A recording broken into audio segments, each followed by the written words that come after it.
Praise the Lord. That the Lord might hear His voice these days, let us praise God. ഈ ദിവസങ്ങളിലായി കർത്താവിന്റെ ശബ്ദം കേൾക്കുവാൻ കർത്താവ് നമ്മുടെ കാതുകളെ തുറന്നു തരേണ്ടതിനായി സ്തോത്രം ചെയ്യാം. സ്തോത്രം, സ്തോത്രം, സ്തോത്രം, സ്തോത്രം, സ്തോത്രം, സ്തോത്രം, സ്തോത്രം, സ്തോത്രം, സ്തോത്രം. Habit. The Athenians, ഒരു ദുശ്ശീലം ഉണ്ടായിരുന്നു. They always wanted to hear something new. അവർ എല്ലായ്പ്പോഴും പുതുമയുള്ള ഒരു കാര്യം കേൾക്കുവാൻ ആഗ്രഹിച്ചു. So we should not be here just to feed our heads with some new information. ആകയാൽ നാം ഇവിടെ ഒരു പുതിയ അറിവ് നേടുവാൻ വേണ്ടി ഇവിടെ കൂടി വന്നിരിക്കുകയല്ല. So God must feed us with words of eternal life. ആകയാൽ നമ്മുടെ ദൈവം നമ്മെ നിത്യജീവന്റെ മൊഴികളാൽ നമ്മെ പോഷിപ്പിക്കണം. The word of God spoken these days should lead us to repentance. ഈ നാളുകളിൽ നമ്മോട് അരുളി ചെയ്യപ്പെടുന്നതായ വചനങ്ങൾ നമ്മെ മാനസാന്തരത്തിലേക്ക് നയിക്കണം. It should help us to make some important decisions in our life. നമ്മുടെ ജീവിതത്തിൽ സുപ്രധാനമായ തീരുമാനങ്ങൾ കൈക്കൊള്ളുവാൻ അവ നമ്മെ സഹായിക്കണം. And it should wake us up to see what's happening around us. 16.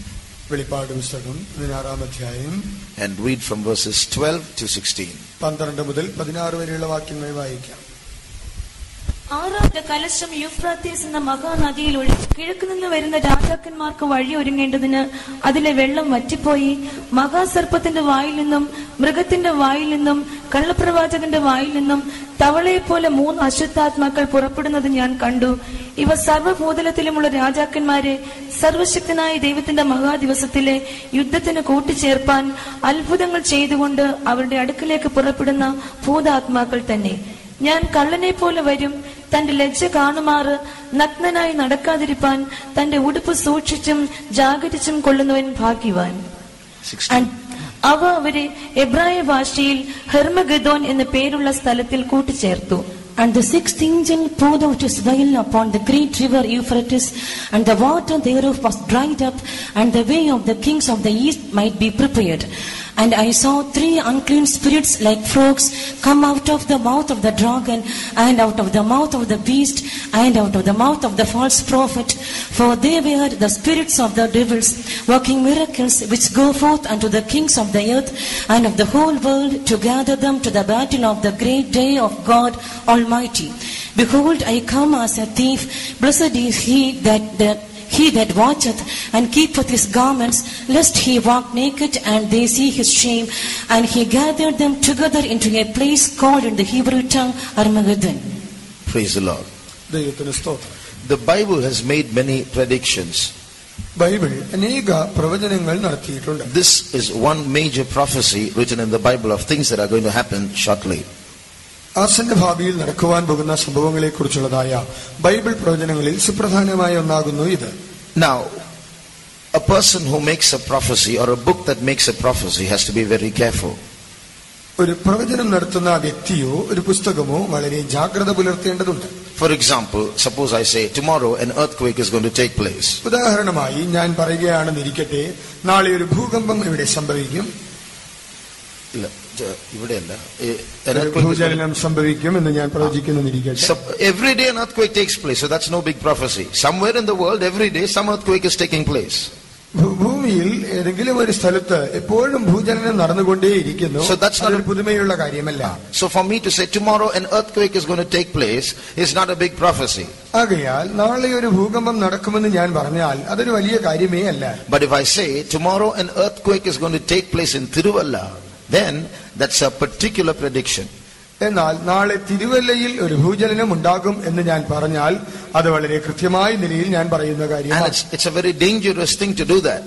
അങ്ങനെ ചെയ്യുന്നത് അപകടകരമായ ഒരു കാര്യമാണ്. Because if it doesn't happen, everybody look forward to an earthquake tomorrow. If it doesn't happen, I'll become a liar. നാളെ ഭൂചലനം സംഭവിക്കുമെന്ന് എല്ലാവരും ആകാംക്ഷയോടെ നോക്കിയിരിക്കും. അങ്ങനെ സംഭവിച്ചില്ല എങ്കിൽ ഞാൻ കള്ളം പറയുന്നവനായി തീരും. In the same way, the Bible has made many daring, bold predictions. ഈ നിലയിൽ നോക്കിയാൽ ബൈബിൾ വളരെ സുധീരമായ ചില ഒരു പ്രവചനങ്ങൾ നടത്തിയിട്ടുണ്ട്. And these predictions are not general predictions like there's going to be an earthquake tomorrow. They go into detail in as to times and places and people and so on. നാളെ ഭൂചലനം നടക്കുമെന്ന നിലയിൽ പൊതുവായി പറയുന്നതെല്ലാം വളരെ കൃത്യമായി സമയങ്ങൾ, സാഹചര്യങ്ങൾ, ആളുകളെ എല്ലാം വളരെ കൃത്യമായി പ്രവചിക്കുന്ന പ്രവചനങ്ങളാകുന്നു ഇത്. And if they don't happen, the Bible is going to become a big lie. അങ്ങനെ സംഭവിക്കുന്നില്ല എങ്കിൽ ബൈബിൾ തന്നെ ഒരു മഹാകള്ളമായി തീരും. So we are going to see some of these details about what the Bible has to say about our near future. നമ്മുടെ ആസന്ന ഭാവിയെക്കുറിച്ച് ബൈബിളിന് പറയുവാനുള്ളത് എന്താകുന്നു എന്ന് നാം ഈ ദിവസങ്ങളിൽ നോക്കുവാൻ പോകുന്നു. Before that, I would like to make a statement. അതിനു മുൻപായി ഞാൻ ഇവിടെ ഒരു പ്രസ്താവന അവതരിപ്പിക്കട്ടെ. The Bible spans the history of mankind. ബൈബിളിന്റെ ആ കാലയളവ് അഥവാ മാനവ ചരിത്രം, that it spans the history. That means from the creation till the end of times, you have all kinds of periods fitted into the Bible. ബൈബിളിന്റെ ചരിത്ര കാലപരിധി എന്ന് പറയുമ്പോൾ അത് മാനവരാശിയുടെ ആരംഭം മുതൽ അവസാനം വരെയുള്ള എല്ലാ കാലങ്ങളെയും ഉൾക്കൊള്ളുന്നു. പലവിധമായ യുഗങ്ങൾ, കാലങ്ങൾ അതിൽ അടങ്ങുന്നു. You even have the angelic period. അതിൽ ഒരു ദൂതന്മാരുടെ യുഗവും അതിലുണ്ട്. Then you have the period of innocency. അതിനുശേഷമായി നിഷ്കന്മഷ യുഗമുണ്ട്. Then the conscience period. അതിനുശേഷം മനസാക്ഷി യുഗം. Then the law period. അതിനുശേഷം ന്യായപ്രമാണ യുഗം. Then the time in which Jesus lived. യേശു ജീവിച്ചതായ കാലം. Then the first century. ഒന്നാം നൂറ്റാണ്ട്. Then you have the last days. അതിനുശേഷമായി അന്ത്യനാളുകൾ. Then the tribulation period. അതിനുശേഷം ഉപദ്രവകാലം. After that the millennium. അതിനുശേഷം സഹസ്രാബ്ദവാഴ്ച. And finally the eternity to come. അതിനുശേഷം വരുവാനുള്ള നിത്യത. Now in all these periods, ഈ എല്ലാ കാലങ്ങളിലും, you know which period the Bible speaks the most about? Bible വളരെയധികം പ്രാധാന്യം നൽകി പറയുന്ന കാലയളവ് ഏതാണ്? Not Jesus' days. അത് യേശുവിന്റെ നാളുകളല്ല. Not the Old Testament. പഴയ നിയമ കാലയളവുമല്ല. It's about our days, the last days. നമ്മുടെ നാളുകളായി അന്ത്യദിനങ്ങളെ കുറിച്ചാകുന്നു. The Old Testament and the New Testament Bible put together speaks about our days more than any other time in history. പഴയ നിയമവും പുതുനിയമവും ചേർത്ത് വെച്ചാൽ ചരിത്രത്തിലുള്ള ഏത് കാലത്തെക്കാളും നമ്മുടെ കാലത്തെക്കുറിച്ചാണ് വളരെ പ്രാധാന്യം നൽകി ബൈബിൾ പറയുന്നത്. Understand then what an important time we have been born in. ആകയാൽ നാം ജനിച്ചിരിക്കുന്ന ഈ കാലയളവ് എത്രത്തോളം പ്രാധാന്യമുള്ളതാകുന്നു എന്ന് നിങ്ങൾ മനസ്സിലാക്കുക. So the Bible is more rich with words for you and for me than for any person of any other generation. ആകയാൽ ഏത് തലമുറയിൽപ്പെട്ട ഏത് ആളുകൾക്കുമുള്ളതായ ബുദ്ധിപദേശങ്ങളെക്കാൾ അധികമായി എന്നെയും നിങ്ങളെയും സംബന്ധിക്കുന്നതായ വേദവചനങ്ങളാൽ Bible സമ്പുഷ്ടമാകുന്നു. This means that we have to rise up to our responsibilities more than other saints of other ages. ആകയാൽ മറ്റ് കാലയളവിൽ ജീവിച്ചിരുന്ന മറ്റ് വിശുദ്ധന്മാരെക്കാൾ അധികമായി നാം ഈ ചുമതലയിലേക്ക് ഉയർന്നു വരേണ്ടതുണ്ട്. So we are going to see some details of prophecy that the Bible makes. ആകയാൽ ബൈബിൾ നടത്തുന്ന ചില പ്രവചനങ്ങളുടെ വിശദാംശങ്ങൾ നാം നോക്കുകയല്ല. Some of you may have heard about this battle of Armageddon. Some of you may have just heard of the name Armageddon.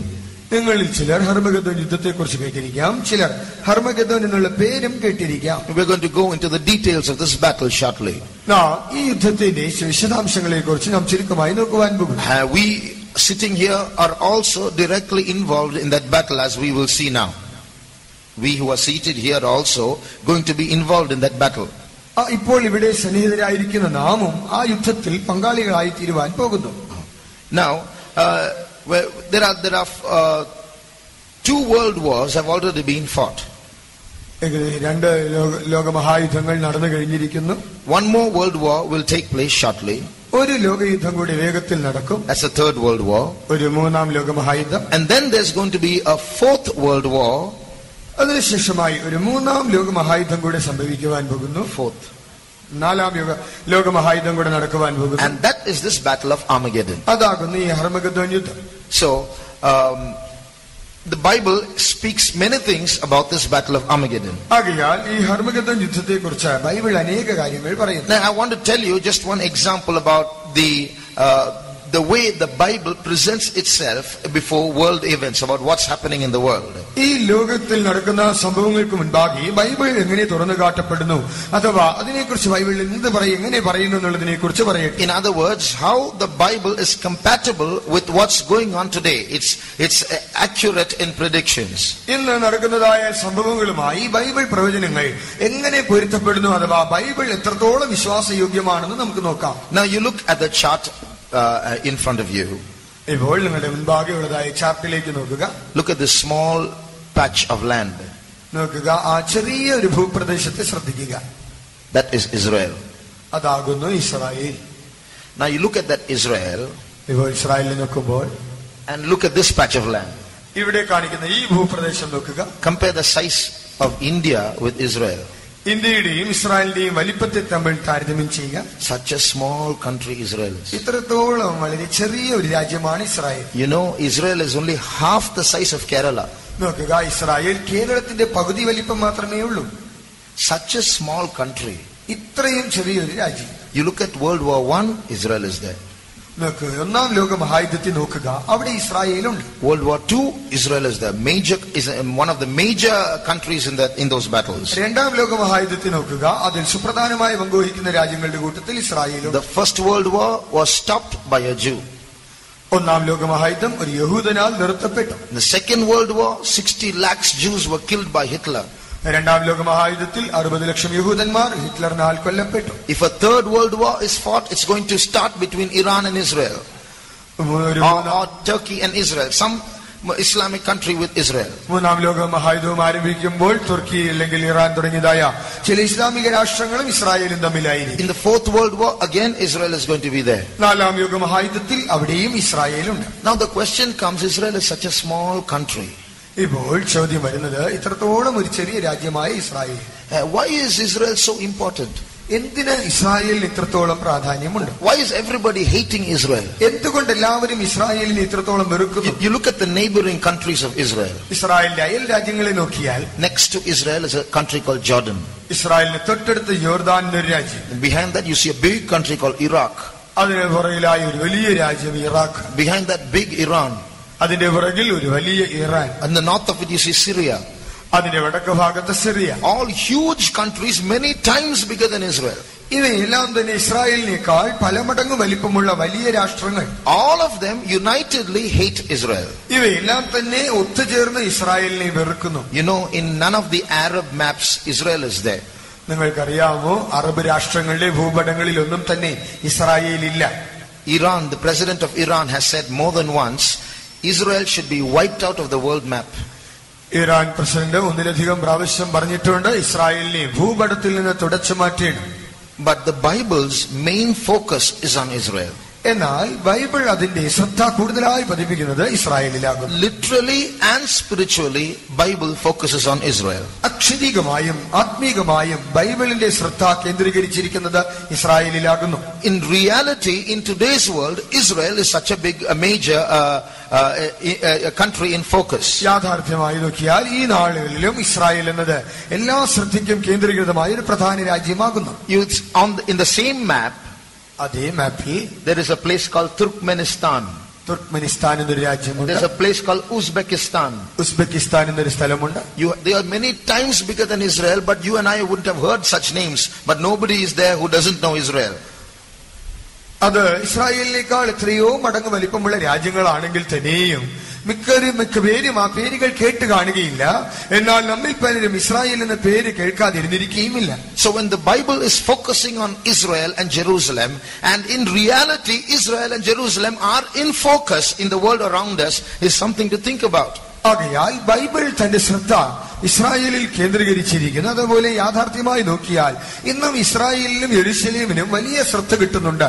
നാം അതിനെക്കുറിച്ച് കരുതൽ പുലർത്തേണം. In 1967, 1967 4 neighboring countries of Israel fought against Israel. ഇസ്രായേലിന്റെ 4 അയൽ രാജ്യങ്ങൾ അതിന് വിരോധമായി യുദ്ധം ചെയ്തു.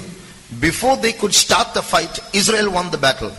അവർക്ക് യുദ്ധം തുടങ്ങുന്നതിന് മുൻപായി തന്നെ ഇസ്രായേൽ യുദ്ധം ജയിച്ചു. In 6 days the war was over. The 4 countries surrendered. 6 നാളുകളിൽ യുദ്ധം കഴിഞ്ഞു. 4 രാജ്യങ്ങളും തോറ്റുമുട്ടുമടക്കി. So how did that happen? ഇതെങ്ങനെ സംഭവിച്ചു? That's why all the nations around Israel are angry. അതുകൊണ്ടാണ് ഇസ്രായേലിന് ചുറ്റുമുള്ള എല്ലാ രാജ്യങ്ങളും കോപാകുലരായിരിക്കുന്നത്. They are looking for a chance to pounce on Israel, to get rid of Israel. ഇസ്രായേലിനെ തുടച്ചു മാറ്റുവാൻ, തച്ചു തകർക്കുവാനുള്ള ഒരു അവസരത്തിനായി കാത്തിരിക്കുന്നു. Supposing that small boy there, he comes to fight with me. ഉദാഹരണമായി അവിടെ ഇരിക്കുന്നതായ ഒരു കൊച്ചു ബാലൻ അവൻ എന്നോട് വഴക്കിടുവാൻ വരുന്നിരിക്കട്ടെ. He shouts bad words at me. അവൻ എന്നോട് ഉച്ചത്തിൽ അലറിക്കൊണ്ട് യുദ്ധം ചെയ്യുവാൻ വരും. I lose my temper and I get angry and I roll up my sleeves and say, how dare he speak that against me? ഞാൻ വളരെ കോപാകുലനായി എന്റെ ഷർട്ടിന്റെ കൈയൊക്കെ ചുറ്റി വടിച്ചിട്ട് ഇവൻ എത്രത്തോളം എന്നോട് ഇങ്ങനെ സംസാരിക്കുവാൻ ധൈര്യം വന്നു എന്ന് പറഞ്ഞ് എന്റെ കോപം വർദ്ധിക്കുന്നു. What will you all say? നിങ്ങൾ എന്തായിരിക്കും പറയുക? The small boy, brother, leave him alone. Why do you get angry? ഒരു കൊച്ചു പയ്യനല്ലേ ബ്രദർ, എന്തിനാ ഇത്ര ദേഷ്യപ്പെടുന്നത്? അവനെ അങ്ങ് വിട്. Like that, we can ask the neighboring country, small Israel, let him shout or do anything, leave him alone. Why are you getting angry? അതുപോലെ നമുക്ക് ചുറ്റിലുമുള്ള വലിയ രാജ്യങ്ങളോട് ചോദിക്കാം, ആ രാജ്യം ഇങ്ങനെ ഒച്ചയുണ്ടാക്കട്ടെ, ബഹളം ഉണ്ടാക്കട്ടെ, എന്തിനാണ് അതിനോട് ഇത്രയും കോപിക്കുന്നത്? അതിനെ വെറുതെ വിടുക. Such a small country, why is everyone getting angry? ഇത്രയും ചെറിയ രാജ്യമാണല്ലോ, നിങ്ങൾ എല്ലാവരും അതിനോട് എന്തിനു കോപിക്കുന്നു? Why is everyone competing for Israel and saying we want to wipe out the Jews, we want that land? ഇസ്രായേലിനെ തുടച്ചു മാറ്റിയിടം, ആ രാജ്യം വേണ്ട എന്ന് പറഞ്ഞുകൊണ്ട് നിങ്ങൾ എല്ലാവരും എന്തുകൊണ്ട് അതിനോട് മത്സരിക്കുന്നു? We are going to see more of that. അതിനെക്കുറിച്ച് അധികമായി കാണാം. Why Israel and why Jerusalem is so important. എന്തുകൊണ്ടാണ് ഇസ്രായേലും യെരൂശലേമും ഇത്രത്തോളം പ്രാധാന്യമുള്ളതായിരിക്കുന്നത്? Jerusalem is a very small country, just 48 square miles. യെരൂശലേം 48 ചതുരശ്ര കിലോമീറ്റർ വലിപ്പമുള്ള ഒരു ചെറിയ സ്ഥലമാകുന്നു. So this Jerusalem is going to be very important in this fourth world war, the battle of Armageddon. നാലാമത്തെ ലോകമഹായുദ്ധമായ ഹർമഗദ്ദോൻ യുദ്ധത്തിൽ ഈ യെരൂശലേം വലിയൊരു പ്രാധാന്യം വഹിക്കുവാൻ പോകുന്നു. Now when is this battle going to take place? എപ്പോഴാകുന്നു ഈ യുദ്ധം നടക്കുവാൻ പോകുന്നത്? Very soon Jesus will come. എത്രയും വേഗത്തിൽ യേശു വരും. After that, for 7 years, one man will rule the world.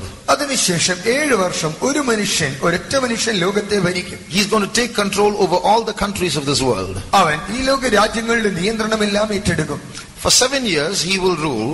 7 വർഷം അവൻ ഭരണം നടത്തും. At the end of the 7 years there will be a big war. 7 വർഷത്തിന്റെ ഒടുവിലായി ഒരു വലിയ മഹായുദ്ധം ഉണ്ടാകും. That's the battle of Armageddon. അതാകുന്നു ഹർമഗദ്ദോൻ യുദ്ധം. So we are going to see who will participate, how that war will be, where it will be, and so on. അതിൽ ആര് പങ്കെടുക്കും, അതെവിടെയായിരിക്കും, എങ്ങനെയായിരിക്കുമെന്ന് നമുക്ക് പിന്നീട് നോക്കാം. Now this fourth world war or the battle of Armageddon is more important than the 3 world wars before it. ഇപ്പോൾ ഈ ഹർമഗദ്ദോൻ എന്നതായ നാലാമത്തെ ലോകമഹായുദ്ധം എന്നത് ഇതിനു മുൻപേ സംഭവിച്ചതായ 3 ലോകമഹായുദ്ധങ്ങളെക്കാൾ വളരെ പ്രാധാന്യമർഹിക്കുന്നതാകുന്നു. There are 4 reasons for saying this. ഇങ്ങനെ പറയുന്നതിന് 4 കാരണങ്ങളുണ്ട്. Why is this fourth world war very important compared to the previous 3 world wars? ഇതിനു മുൻപേ നടന്ന 3 ലോകമഹായുദ്ധങ്ങളുമായി താരതമ്യം ചെയ്യുമ്പോൾ ഈ നാലാമത്തെ യുദ്ധം എന്തുകൊണ്ട് ഇത്രത്തോളം പ്രാധാന്യം നേടുന്നു? ഒന്നാമത്തെ കാരണം, this world war is not like the other 3. This world war is a spiritual, physical world war. ഈ ലോകമഹായുദ്ധം എന്നത് മറ്റു 3 പോലെയല്ല. ഇത് അക്ഷരികമായും ആത്മീകമായും ഉള്ളൊരു യുദ്ധമാണ്. You look at the last picture on the chart. ഈ ചാർട്ടിലെ അവസാനത്തെ ചിത്രം നോക്കുക. That's an artist's drawing of the battle of Armageddon. ഹർമഗദ്ദോൻ യുദ്ധത്തെ കുറിച്ച് ഒരു ചിത്രകാരൻ വരച്ചതാകുന്നു ഇത്. Down here you see an army. ഇവിടെ താഴെ നമുക്കൊരു സൈന്യത്തെ കാണാം, headed by the Antichrist. അതെ, എതിർ ക്രിസ്തുവിനാൽ നയിക്കപ്പെടുന്നു. Here you see another army headed by Jesus Christ. ഇവിടെ യേശു നേതൃത്വം കൊടുക്കുന്ന ഒരു മറ്റൊരു സൈന്യത്തെ കാണാം. So it's a spiritual, physical war because God and Satan are personally involved in this battle. ഇത് ആത്മീകമായും ശാരീരികവുമായുള്ള ഒരു യുദ്ധമാണ്. എന്തുകൊണ്ടെന്നാൽ കർത്താവും സാത്താനും വ്യക്തിപരമായി തന്നെ യുദ്ധത്തിൽ ഇടപെടുന്നു. So because they are directly involved, it's a spiritual, physical battle. ഇവർ നേരിട്ട് ഈ യുദ്ധത്തിൽ പങ്കാളികളാകുന്നത് കൊണ്ട് ഇത് ആത്മീകമായും ശാരീരികമായുമുള്ള ഒരു യുദ്ധമാണ്. So in the Antichrist, Satan is there. ആകയാൽ എതിർ ക്രിസ്തുവിനുള്ളിൽ സാത്താനുണ്ട്. And with him there are so many demons. We just read in the key verse how 3 frog spirits go out into the world to deceive people and gather them to the battle. So there are other unclean spirits involved in this battle. ഈ യുദ്ധത്തിൽ പങ്കാളികളായിരിക്കുന്ന മറ്റു പല ദുരാത്മാക്കളുമുണ്ട്. നാം ഇപ്പോൾ വായിച്ചതായ കുറിവാക്യത്തിൽ ദുരാത്മാക്കളായി 3 അശുദ്ധാത്മാക്കൾ വരുന്നത് കാണുന്നു കണ്ടല്ലോ. ഇങ്ങനെ അനേക ദുരാത്മാക്കൾ ഇതിൽ പങ്കാളികളാകുന്നു. Not only that, മാത്രമല്ല in the army of the Antichrist, he's gathered crores of people with him to fight this battle. ഈ എതിർ ക്രിസ്തുവിന്റെ സൈന്യത്തിൽ ഈ യുദ്ധം ചെയ്യുവാനായി അവൻ കോടാനുകോടി ആളുകളെയും ചേർത്തിട്ടുണ്ട്. All these people, all these members of the army of the Antichrist are demon possessed. ഈ സൈന്യത്തിലുള്ളതായ എതിർ ക്രിസ്തുവിന്റെ യുദ്ധത്തിന്റെ സേനാംഗങ്ങൾ എല്ലാവരും തന്നെ ഭൂതബാധിതരാകുന്നു. When I say demon possessed, I mean demon possessed. പിശാച് പിടിച്ചവരെന്ന് ഞാൻ പറയുമ്പോൾ അങ്ങനെ തന്നെയാണ് അർത്ഥമാക്കുന്നത്. They're all full of demons inside and they're going to fight against Christ and his army. അവരെല്ലാവരും തന്നെ ഉള്ളിൽ പിശാച് നിറഞ്ഞവരായി ക്രിസ്തുവിനും അവന്റെ സേനയ്ക്കുമെതിരായി പോരാടുവാൻ വരുന്നു. We will come into the details of this later as the study is progress in these days. ഈ നാളുകളിൽ നമ്മുടെ പഠനം മുന്നേറുമ്പോൾ നാം ഇതിനെക്കുറിച്ച് വിശദമായി പിന്നീട് ചിന്തിക്കുന്നതാണ്. So you see, demons and God are personally involved in this battle. That's why it's a spiritual, physical battle. That's why it is important. ആകയാൽ ഈ യുദ്ധത്തിൽ നമുക്ക് ദൈവത്തെയും കാണാം, പിശാചുക്കളും ഇതിൽ വ്യക്തിപരമായ നിലയിൽ ഇടപെടുന്നു. ഇത് ഒരു ആത്മീകമായും ശാരീരികമായുമുള്ളതായ ഒരു യുദ്ധമാണ്. ആകയാൽ ഈ നിലയിൽ ഇത് വളരെ പ്രാധാന്യം നേടുന്നു. Thirdly, Secondly, രണ്ടാമത്, God, in this battle, God is going to take control of Jerusalem. ഈ യുദ്ധത്തിൽ ദൈവം യെരൂശലേമിന്റെ നിയന്ത്രണം ഏറ്റെടുക്കും. Now I told you everybody hates Jerusalem, everybody wants Jerusalem. ഞാൻ മുമ്പേ പറഞ്ഞുവല്ലോ, എല്ലാവരും യെരൂശലേമിനെ വെറുക്കുന്നു, എല്ലാവർക്കും അതിന് വേണം. Why is it? കാരണം എന്താണ്? Jerusalem is a very important city for three major monotheistic religions in this world. ഈ ലോകത്തിൽ നാം കാണുന്നതായ പ്രധാനപ്പെട്ടതായ ഏകദൈവത്തിൽ വിശ്വാസമുള്ളതായ മൂന്ന് മതങ്ങളെ സംബന്ധിച്ചിടത്തോളം പ്രാധാന്യം അർഹിക്കുന്ന ഒരു നഗരമാണ് യെരൂശലേം. One is Judaism. ഒന്ന് യഹൂദമതം. The second is Islam. രണ്ടാമത് ഇസ്ലാം. The third is Christianity. മൂന്നാമത്തേത് Christianity. For all three religions, Jerusalem is very important. ഈ മൂന്ന് മതങ്ങളെ സംബന്ധിച്ചിടത്തോളം യെരൂശലേം പ്രാധാന്യമുള്ളത്. For Judaism, this religion of the Jews, Jerusalem is important because their temple is there, and that's where their temple was always built. Now it's not there, but that's the site of their holy temple where God said, it is in this place that you should declare my name. യഹൂദന്മാരെ സംബന്ധിച്ചിടത്തോളം യഹൂദ മതത്തിന്റെ ആലയം ഉണ്ടായിരുന്ന സ്ഥലമാണ് യെരൂശലേം. അവരുടെ ആ വിശുദ്ധാലയം ആ സ്ഥലത്തുണ്ടായിരുന്നത് കൊണ്ട് അവരവിടെ അത് പണിയുവാൻ ആഗ്രഹിക്കുന്നു. കർത്താവ് പറഞ്ഞു, എന്റെ നാമം സ്ഥാപിക്കുവാൻ ഞാൻ ഈ സ്ഥലം തിരഞ്ഞെടുത്തിരിക്കുന്നു.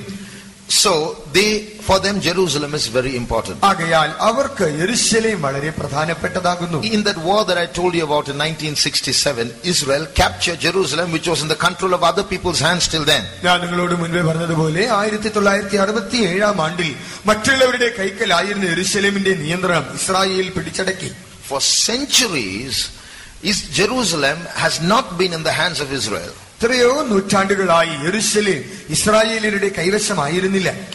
You know, in Bible history, how the Egyptians, then the Assyrians, and then the Babylonians, the Medo-Persians, the Greeks, the Romans, one after the other started taking control of Jerusalem. നാം ബൈബിളിൽ നോക്കിയാൽ നമുക്ക് കാണുവാൻ കഴിയുന്നുണ്ട്, ഈ യെരൂശലേമിന്റെ നിയന്ത്രണം ഒന്നിൻ പിറകെ മറ്റൊന്നായി ഈജിപ്ഷ്യരും അരാമ്യരും ബാബിലോന്യരും മറ്റുവിധമായ സാമ്രാജ്യങ്ങൾ എല്ലാവരും ഇവരുടെ നിയന്ത്രണം ഏറ്റെടുത്തിരുന്നു. After that, the Byzantines, the Turks, the Britishers, one after the other, they started controlling Jerusalem. അതിനുശേഷമായി തുർക്കികളും ബ്രിട്ടീഷുകാരും ഒക്കെയും ഒന്നിനു പിറകെ മറ്റൊന്നായി യെരൂശലേമിന്റെ നിയന്ത്രണം വെച്ചിരുന്നു. Even though they got their independence in 1948, 1948 അവർക്ക് സ്വാതന്ത്ര്യം ലഭ്യമായി എങ്കിൽ തന്നെയും only part of Jerusalem was in their control. യെരൂശലേം ഭാഗികമായി മാത്രമേ അവരുടെ നിയന്ത്രണത്തിലായിരുന്നുള്ളൂ. It was in this 1967 6-day war that they got all of Jerusalem. 1967 ഈ 6 ദിന യുദ്ധത്തിലാണ് അവർ യെരൂശലേമിന്റെ മുഴുവൻ നിയന്ത്രണവും പിടിച്ചടക്കിയത്. Today the Israelites say that Jerusalem is their capital, but the UN,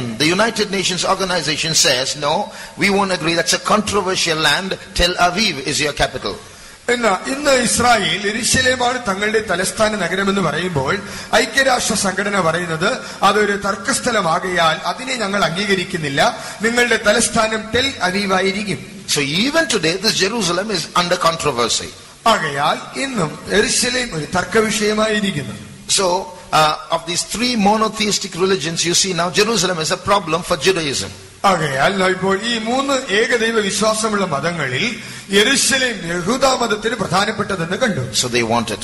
അവർക്ക് അതിനെ വേണം. Secondly, the Muslims also want it.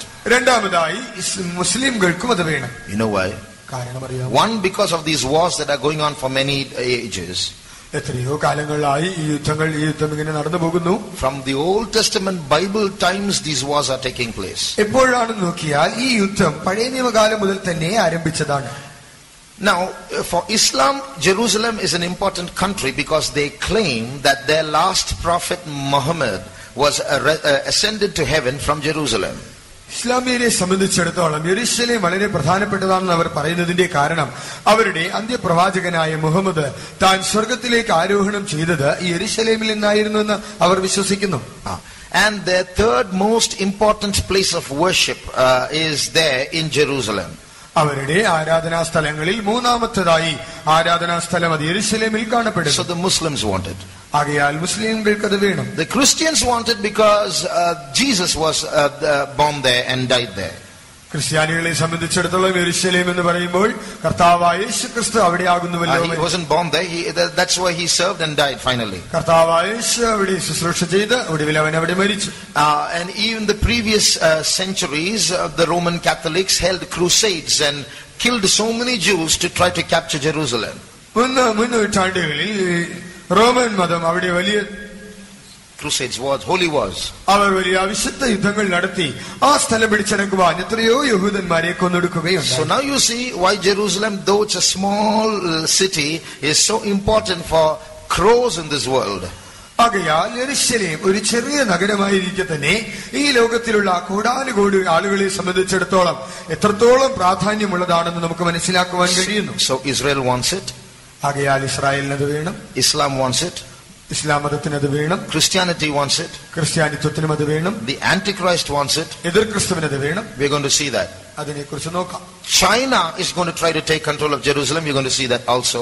ചൈനയ്ക്കും യെരുശലേമിന്റെ നിയന്ത്രണം വേണമെന്നുണ്ട്. അതിനെക്കുറിച്ച് പിന്നീട് നോക്കാം. So everyone is competing for Jerusalem, but in this battle of Armageddon, God is saying nobody is going to have it. I'm going to have it, and He'll take control of Jerusalem. യെരുശലേമിന്റെ നിയന്ത്രണത്തിന് വേണ്ടി എല്ലാവരും മത്സരിക്കുമ്പോൾ ഈ യുദ്ധത്തിൽ കർത്താവ് പറയും, അതിന്റെ നിയന്ത്രണം ഞാൻ നിങ്ങൾക്ക് വിട്ടുതരികയില്ല, അതിന്റേതായി തീരും. So in this Jerusalem is going to be the world capital, the world headquarters in that 1,000-year reign after the Antichrist regime. എതിർ ക്രിസ്തുവിന്റെ ഭരണം കഴിഞ്ഞിട്ടുള്ളതായ 1000 ആണ്ട് വാഴ്ചയിൽ ആഗോള തലസ്ഥാനമായി യെരുശലേം മാറ്റപ്പെടും. Thirdly, the third reason why this battle is important. ഈ യുദ്ധത്തിന് ഇത്രത്തോളം പ്രാധാന്യമുണ്ടെന്ന് പറയുന്നതിന്റെ മൂന്നാമത്തെ കാരണം, it's going to be a battle that ends all battles. അത് എല്ലാ യുദ്ധങ്ങൾക്കും അന്ത്യം കുറിക്കുന്ന ഒരു യുദ്ധമായി തീരും. For example, in this last century, you've seen this last century has seen more bloodshed in this world than all the other centuries put together. ഈ അവസാനത്തെ നൂറ്റാണ്ടിനെ നമ്മൾ നോക്കിയാൽ മറ്റെല്ലാ നൂറ്റാണ്ടുകളിലും നടന്നതായ രക്തച്ചൊരിച്ചിലുകളെ ഒരുമിച്ച് കൂട്ടിയാൽ അതിനേക്കാൾ അധികം രക്തച്ചൊരിച്ചിൽ ഈ നൂറ്റാണ്ടിൽ നടന്നിട്ടുണ്ട്. The 4 world wars that I spoke to you about will all take place in the span of 100 years, 1 century. നോക്കുക, ഞാൻ മുന്നേ പറഞ്ഞ ഈ ലോകമഹായുദ്ധങ്ങളും തന്നെ ഒരു നൂറ്റാണ്ടിൽ ഒരു 100 വർഷത്തിന്റെ ആ ഇടവേള വിട്ട് സംഭവിക്കുന്നു. In the tribulation period, ഉപദ്രവകാലത്തിൽ, there's going to be so much of battle going on that today the population of this world is a little more than 600 crores. ഇന്നത്തെ ലോക ജനസംഖ്യ എന്ന് പറയുമ്പോൾ അത് 600 കോടിയേക്കാളും അല്പം അധികമാണ്. But it's going to be less than half because of so much of death going to take place in the tribulation period. എന്നാൽ ഉപദ്രവകാലത്തിലെ ആ യുദ്ധങ്ങൾ, മരണങ്ങൾ നിമിത്തമായി അത് അതിന്റെ പകുതിയിലും അധികമായി കുറഞ്ഞു പോകും. Which means in the 300 years, in the 7 years of tribulation period, more than 300 crores of people are going to die. ഈ 7 വർഷത്തെ ഉപദ്രവകാലത്തിൽ 300 കോടിയിൽ പരം ആളുകൾ മരിക്കും. And here's the bad news. Here's the bad news. ഇവിടെയാകുന്ന ഒരു ദുർവർത്തമാനം, many in India are going to die. ഭാരതത്തിലുള്ള അനേകർ മരിക്കുവാൻ പോകുന്നു. There are clues for that from the Bible itself. ബൈബിളിൽ തന്നെ അതിനുള്ളതായ തെളിവുകളുണ്ട്. We'll see that in the days to come. അത് വരുവാനുള്ള നാളുകളിൽ നമുക്ക് നോക്കാം. So although thousands and thousands and millions have been dying through this century, this 4th battle will be the battle that will put an end to bloodshed. എത്രയോ നൂറ്റാണ്ടുകളായി എത്രയോ ജനങ്ങൾ കൊല്ലപ്പെട്ടുകൊണ്ടേയിരിക്കുന്നുവെങ്കിലും ഈ ഹർമഗദോൻ യുദ്ധത്തിലൂടെ ഈ യുദ്ധങ്ങൾക്കെല്ലാം ഒരു അന്ത്യം കുറിക്കപ്പെടും. So in this century and the last century, we've been seeing battles and battles and battles and millions dying. But this war will end those battles. After that, for 1,000 years, not one battle in this world. ഈ നൂറ്റാണ്ടിലും കഴിഞ്ഞ നൂറ്റാണ്ടിലുമായി എത്രയോ യുദ്ധങ്ങൾ നടന്ന് ദശലക്ഷക്കണക്കിന് ആളുകൾ കൊല്ലപ്പെട്ടുകൊണ്ടേയിരുന്നു. എന്നാൽ ഈ 4ാമത്തെ ലോകമഹായുദ്ധത്തോടുകൂടി യുദ്ധങ്ങൾക്ക് ഒരു അന്ത്യം കുറിക്കപ്പെടും. പിന്നീട് 1000 വർഷത്തേക്ക് യുദ്ധമേ ഉണ്ടാവുകയില്ല. After that, there'll be just one final battle, and then this universe will disappear. അതിനുശേഷമായി ഒരേ ഒരു അന്തിമ യുദ്ധം, അതിനുശേഷം ഈ പ്രപഞ്ചം തന്നെ അപ്രത്യക്ഷമാകും. The 4th reason why this battle is important. ഈ യുദ്ധത്തിന് പ്രാധാന്യമുള്ളതിന്റെ 4ാമത്തെ കാരണം, through this battle there'll be a great cleansing in the land. ഈ യുദ്ധത്തിലൂടെ ദേശത്തൊരു വലിയ ശുദ്ധീകരണം ഉണ്ടാകും. That means now we know how sin is increasing. ഇന്ന് പാപം എങ്ങനെ പെരുകുന്നു എന്ന് നമുക്കറിയാം. How new founded religions are increasing. പുതുതായി നൂതന മതങ്ങൾ ആവിർഭവിക്കുന്നതും കാണുവാൻ. We know how Satanism is increasing. സാത്താന്യ മതവും എങ്ങനെ വർദ്ധിക്കുന്നു എന്ന് നമുക്കറിയാം. We know how worldliness is increasing. ലൗകികത പെരുകുന്നതും നമുക്കറിയാം. But with this world war, this whole world will be cleansed of sin and Satanism and worldliness and every other false religion in this world. എന്നാൽ നാലാമത്തെ ഈ ലോകമഹായുദ്ധത്തോടുകൂടി ഇന്ന് ലോകത്തിൽ കാണുന്ന പാപം, സാത്താന്യ മതം, ലൗകികത, ഈ ലോകത്തിലെ തെറ്റായ പ്രവണതകളെല്ലാം തന്നെ തുടച്ചു മാറ്റപ്പെട്ട് ഒരു ശുദ്ധീകരണം ഉണ്ടാകും. The Quran says that finally a time will come when every other religion will be removed from this world and Islam will be the world religion. ഖുർആൻ പ്രകാരം പറയുന്നുണ്ട്, ആദ്യ നാളുകളിൽ ലോകത്തിലെ മറ്റു മതങ്ങളെല്ലാം മാറ്റപ്പെട്ട് ഈ ഇസ്ലാം മാത്രം ഈ ലോകത്തിന്റെ മതമായി മാറ്റപ്പെടും. The Bible says no, every other religion will go out and Jesus will rule in this world with his saints and Christianity will be the world religion. Bible പറയുന്നത് അങ്ങനെയല്ല, മറ്റു മതങ്ങളെല്ലാം തുടച്ചു മാറ്റപ്പെടും, കർത്താവായ യേശു തന്റെ വിശുദ്ധന്മാരുമായി ഭരണം നടത്തും, ക്രിസ്ത്യാനിത്വം മാത്രമേ ലോകത്തിലുണ്ടാകൂ. So we will wait and see which is going to be true. നമുക്ക് കാത്തിരുന്ന് കാണാം ഏതായിരിക്കും സത്യമെന്ന്. So in this final battle, it's a battle between good and evil, this fourth world war, this battle of Armageddon. And now today evil seems to be having the upper hand, but with that battle good will triumph over evil. ഈ നാലാമത്തെ ലോകമഹായുദ്ധം അഥവാ അന്തിമ യുദ്ധം എന്ന് പറയുമ്പോൾ അത് നന്മയ്ക്കും തിന്മയ്ക്കും എതിരെയുള്ളതായ ഒരു യുദ്ധമാണ്. ഈ നാളുകളിൽ എല്ലാ പോരാട്ടങ്ങളിലും തിന്മ മേൽക്കൈ നേടുന്നതായി നമുക്ക് കാണാം. എന്നാൽ ഈ ഒടുവിലത്തെ ഈ യുദ്ധത്തിൽ നോക്കിയാൽ നന്മയ്ക്കായിരിക്കും സമ്പൂർണ്ണ ജയം. With these four reasons we understand why this battle is very crucial, very important. ഈ യുദ്ധം എത്രത്തോളം നിർണായകമാണ്, എത്രത്തോളം പ്രാധാന്യമാണ് എന്നുള്ളതിന് ഈ 4 കാരണങ്ങൾ നമ്മൾ കണ്ടു കഴിഞ്ഞു. The next question, അടുത്ത ചോദ്യം, the first question that we saw is why this battle is important. ഈ യുദ്ധത്തിന് ഇത്രത്തോളം പ്രാധാന്യമുള്ളത് എന്തുകൊണ്ട് എന്നുള്ള ചോദ്യത്തിന് ഉത്തരം കണ്ടെത്തി. The second question is, രണ്ടാമത്തെ ചോദ്യം, why does this battle take place? What is it that causes this battle? എന്തുകൊണ്ട് ഈ യുദ്ധം നടക്കുന്നു, ഇതിന്റെ കാരണം, ഇതിന്റെ പിന്നിലെ കാരണമെന്ത്? You know, when Jesus came, the Israelites, instead of recognizing him, called him an impostor, that means a false Messiah, and they crucified him. കർത്താവായ യേശുക്രിസ്തു ലോകത്തിൽ വന്നപ്പോൾ ഇസ്രായേലിയർ അവനെ തിരിച്ചറിഞ്ഞില്ല. അവനൊരു കള്ളപ്രവാചകൻ എന്ന് പറഞ്ഞ്, കള്ളനായ മശീഹ എന്ന് പറഞ്ഞ് അവനെ ക്രൂശിച്ചു.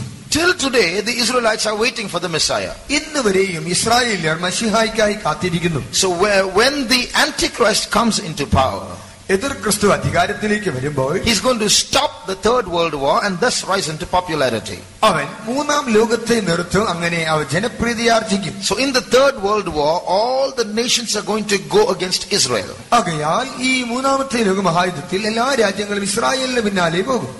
And when the planes are about to drop bombs on Israel and destroy Israel, എല്ലാ സ്ഥലങ്ങളും ചേർന്ന് ഇസ്രായേലിൽ ബോംബിട്ട് അതിനെ പൂർണ്ണമായി നശിപ്പിക്കത്തക്കതായ സാഹചര്യം വരുന്ന ക്ഷണത്തിൽ it's this Antichrist that comes up and brings a peaceful solution so that nobody is hurt. ഈ നിർണായകമായ സമയത്ത് ഈ എതിർ ക്രിസ്തു വന്ന് അവൻ ആ യുദ്ധത്തിനുള്ളതായ പരിഹാരങ്ങളെ കൊണ്ടുവരും, അങ്ങനെ ആർക്കും ദോഷമില്ലാതെ അത് കലാശിക്കും. That's how Israel is spared. അങ്ങനെയാകുന്നു ഇസ്രായേൽ രക്ഷപ്രാപിക്കുക. So they think that this man is the Messiah. ആകയാൽ ഇവനാണ് മശീഹ എന്ന് ഇസ്രായേലിയർ ചിന്തിക്കും. Because he rises up as Israel's peacemaker. എന്തുകൊണ്ടെന്നാൽ ഇസ്രായേലിന്റെ സമാധാനത്തിന്റെ കാരണഭൂതനായി അവൻ ഉദിക്കും. So when he comes to power, for the first 3.5 years of his rule, there will be no problem for Israel.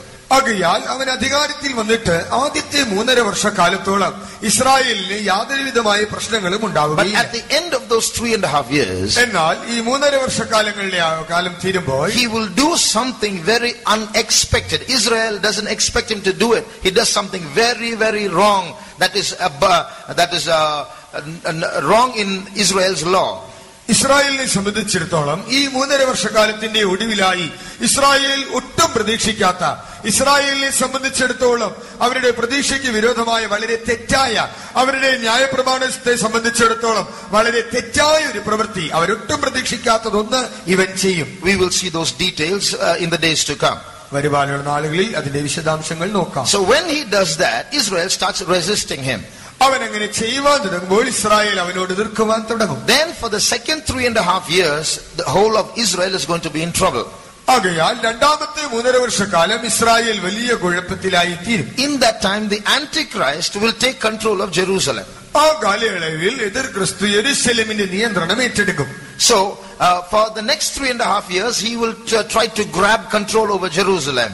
അടുത്ത 3.5 വർഷക്കാലം യെരൂശലേമിനെ മേൽ പിടിമുറുക്കുവാൻ അവൻ ശ്രമിക്കും. And he will succeed partially.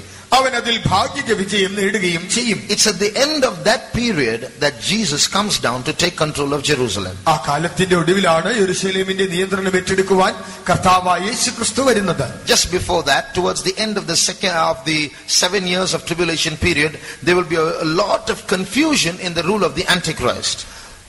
ഈ പീഡാകാലത്തിന്റെ ഒടുവിലായി 7.5 വർഷക്കാല ഭരണം തീരുന്നതിന് മുൻപായി എതിർ ക്രിസ്തുവിന്റെ ഭരണത്തിൽ വലിയ ആശയക്കുഴപ്പങ്ങൾ, സംഘർഷങ്ങൾ ഉണ്ടാകും. The Antichrist takes control of Jerusalem and he sees Christ coming down. He gathers all the armies to fight against Christ and his armies. എതിർ ക്രിസ്തു യെരൂശലേമിന്റെ നിയന്ത്രണം ഏറ്റെടുക്കും. കർത്താവായ യേശുക്രിസ്തു തന്റെ സൈന്യവുമായി വരുന്നത് കാണുമ്പോൾ ഇവൻ സകലവിധമായ തന്റെ സേനയെയും കൂട്ടിച്ചേർത്തുകൊണ്ട് ക്രിസ്തുവിനും അവന്റെ സേനയ്ക്കുമെതിരായി യുദ്ധം ചെയ്യുവാൻ പുറപ്പെടും. The cause of this 4th World War, the Battle of Armageddon, is again Jerusalem. ആകയാൽ 4ാമത്തെ ലോകമഹായുദ്ധമായ ഹർമഗദോൻ യുദ്ധത്തിന്റെയും കാരണം വീണ്ടും യെരൂശലേം തന്നെയാകുന്നു. Just think of this before we move on. നമ്മൾ തുടർന്നു പോകുന്നതിന് മുൻപായി അതിനെക്കുറിച്ചൊന്ന് ചിന്തിച്ചു നോക്കാം. If literal Jerusalem is going to be so important that world wars have to be fought to protect it. അക്ഷരീകമായ യെരൂശലേം എത്രയോ യുദ്ധങ്ങൾ നടത്തപ്പെടുവാൻ തക്കവണ്ണം അത്രയും പ്രാധാന്യം അർഹിക്കുന്ന ഒന്നാണെങ്കിൽ, the Bible says he is not a Jew which is a Jew outwardly, but he is a Jew who's a Jew inwardly. It means the spiritual Jerusalem is more important than the literal Jerusalem. Bible പറയുന്നത് പുറമേ യഹൂദനായവനല്ല യഹൂദൻ, അകമേ യഹൂദനായവനത്രേ യഹൂദൻ. അഥവാ ഈ അക്ഷരീകമായ യെരൂശലേമിനേക്കാൾ ആത്മീക യെരൂശലേം എത്രയോ പ്രാധാന്യമുള്ളതാകുന്നു.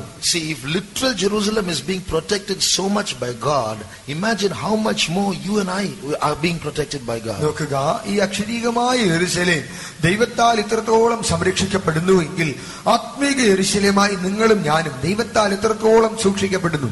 If you feel that you are in danger and God has forsaken you and abandoned you and handed you over to the enemy, it's your unbelief, it's not reality. നിങ്ങൾ അപകടത്തിലായി, നിങ്ങളുടെ യുദ്ധങ്ങളിൽ കർത്താവ് നിങ്ങളെ കൈവിട്ടു, ശത്രുവിന്റെ കയ്യിൽ ഏൽപ്പിച്ചു എന്ന് നിങ്ങൾ ചിന്തിക്കുന്നുവെങ്കിൽ അത് നിങ്ങളുടെ അവിശ്വാസം മാത്രമാണ്, അതൊരിക്കലും സത്യമല്ല. Ask God to open your eyes to see what the truth is. സത്യം എന്താണെന്ന് അറിയേണ്ടതിന് നിങ്ങളുടെ കണ്ണുകളെ തുറന്നു തരുവാൻ ദൈവത്തോട് ചോദിക്കുക. The next question. അടുത്ത ചോദ്യം, where is this battle going to take place? ഈ യുദ്ധം എവിടെ നടക്കുവാൻ പോകുന്നു? As the name suggests, it's called the Battle of Armageddon. Armageddon is a place. ഈ യുദ്ധത്തിന്റെ പേര് ഹർമഗദോൻ യുദ്ധം എന്നാണല്ലോ. ആകയാൽ ഹർമഗദോനിൽ ഈ യുദ്ധം നടക്കുവാൻ പോകുന്നു. So it's we read that in the last verse. Revelation 16:16. He gathered them, the Antichrist gathered them together in a place called Armageddon. വെളിപ്പാട് പുസ്തകം 16-ാം അധ്യായം 16-ാം വാക്യത്തിൽ നാം വായിച്ചു കേട്ടുവല്ലോ, ഹർമഗദോൻ എന്ന സ്ഥലത്ത് അവരെ കൂട്ടിച്ചേർത്തു. That word Armageddon comes from the Hebrew word Har Megiddo, which means the Mount of Megiddo. ഇവിടെ ഹർമഗദോൻ എന്നതായ പേര് മൗണ്ട് ഹെഗിദോ എന്നൊരു പേരിൽ നിന്ന് വന്നതാണ്, അഥവാ മെഗിദ്ദോ പർവ്വതം എന്നതിൽ നിന്ന് ആവിർഭവിച്ചു. Where is that Megiddo? എവിടെയാണ് ഈ Megiddo? It's a place in central Israel. അത് ഇസ്രായേലിന്റെ മധ്യഭാഗത്തുള്ളതായ മധ്യ ഇസ്രായേലിലുള്ള ഒരു സ്ഥലം. There's a mountain. അവിടെ ഒരു പർവ്വതം. And there's a valley. അവിടെ ഒരു താഴ്വരയുമുണ്ട്. It's in that valley, it's a vast expanse of land, about 200 square miles. 200 ചതുരശ്ര മൈൽ ഭൂപ്രദേശം ഉൾപ്പെടുന്ന ഒരു വിശാലമായ സ്ഥലം ആ താഴ്വരയിലുണ്ട്. It's also called the Valley of Jezreel in the Bible. ബൈബിളിൽ ഇസ്രയേൽ താഴ്വര എന്നും കൂടി അത് വിളിക്കപ്പെടുന്നു. It is in that location that this war is going to take place. ആ പ്രത്യേകമായ സ്ഥലത്താണ് ഈ യുദ്ധം നടക്കുവാൻ പോകുന്നത്. Look at the chart in front of you. നിങ്ങളുടെ മുൻപിലുള്ള ചാർട്ടിൽ നോക്കുക. This is the picture of that valley. ആ താഴ്വരയുടെ ചിത്രം ഇവിടെ കാണുന്നുണ്ട്. So it's a vast expanse, about 200 square miles. അത് 200 ചതുരശ്ര മൈൽ വിസ്തൃതിയുള്ളതായ ഒരു വിശാലമായ ഭൂപ്രദേശം. The city of Nazareth. നസറത്ത് നഗരം. The Mount Carmel that we read of, where Elijah competed with the prophets of Baal. ബാലിന്റെ പ്രവാചകന്മാരോട് എലിയാവ് ഏറ്റുമുട്ടിയതായ കർമേൽ പർവ്വതം. They are all in that vicinity, in that area. അവയെല്ലാം തന്നെ ഈ സ്ഥലത്ത് ഉൾപ്പെടുന്നതാണ്. So this is the site of this battlefield. ആകയാൽ ഈ യുദ്ധക്കളം ഇത് തന്നെയാണ്. Now in history itself, many wars have already been fought in this valley. ചരിത്രത്തിൽ തന്നെ നാം നോക്കിയാൽ ഈ താഴ്വരയിൽ എത്രയോ യുദ്ധങ്ങൾ മുൻപേ നടന്നിട്ടുണ്ട്. For example, ഉദാഹരണമായി the battle that took place between Israel and Sisera, the Canaanite. കേനാന്യനായ സീസെരയും ഇസ്രായേലിലും തമ്മിൽ നടന്ന യുദ്ധം, the site of the battle was this valley. ആ യുദ്ധവും ഈ സ്ഥലത്ത് ഈ താഴ്വരയിൽ വെച്ചാണ് നടത്തപ്പെട്ടത്. Read Judges chapter 5 and verse 19. ന്യായാധിപന്മാരുടെ പുസ്തകം 5-ാം അധ്യായം 19-ാം വാക്യം. രാജാക്കന്മാർ വന്നു പൊരുതു, താനാക്കിൽ വെച്ച് മെഗിദോ വെള്ളത്തിനരികെ കനാന്യ ഭൂപന്മാർ അന്ന് പൊരുതു, വെള്ളി അങ്ങവർക്ക് കൊള്ളയായില്ല. The kings came and fought, then fought the kings of Canaan in Tanak by the waters of Megiddo. They took no gain of money. So here we see that this fight, this battle took place at Megiddo. ഈ യുദ്ധവും മെഗിദ്ദോയിൽ വെച്ച് നടന്നു എന്ന് കാണുന്നു.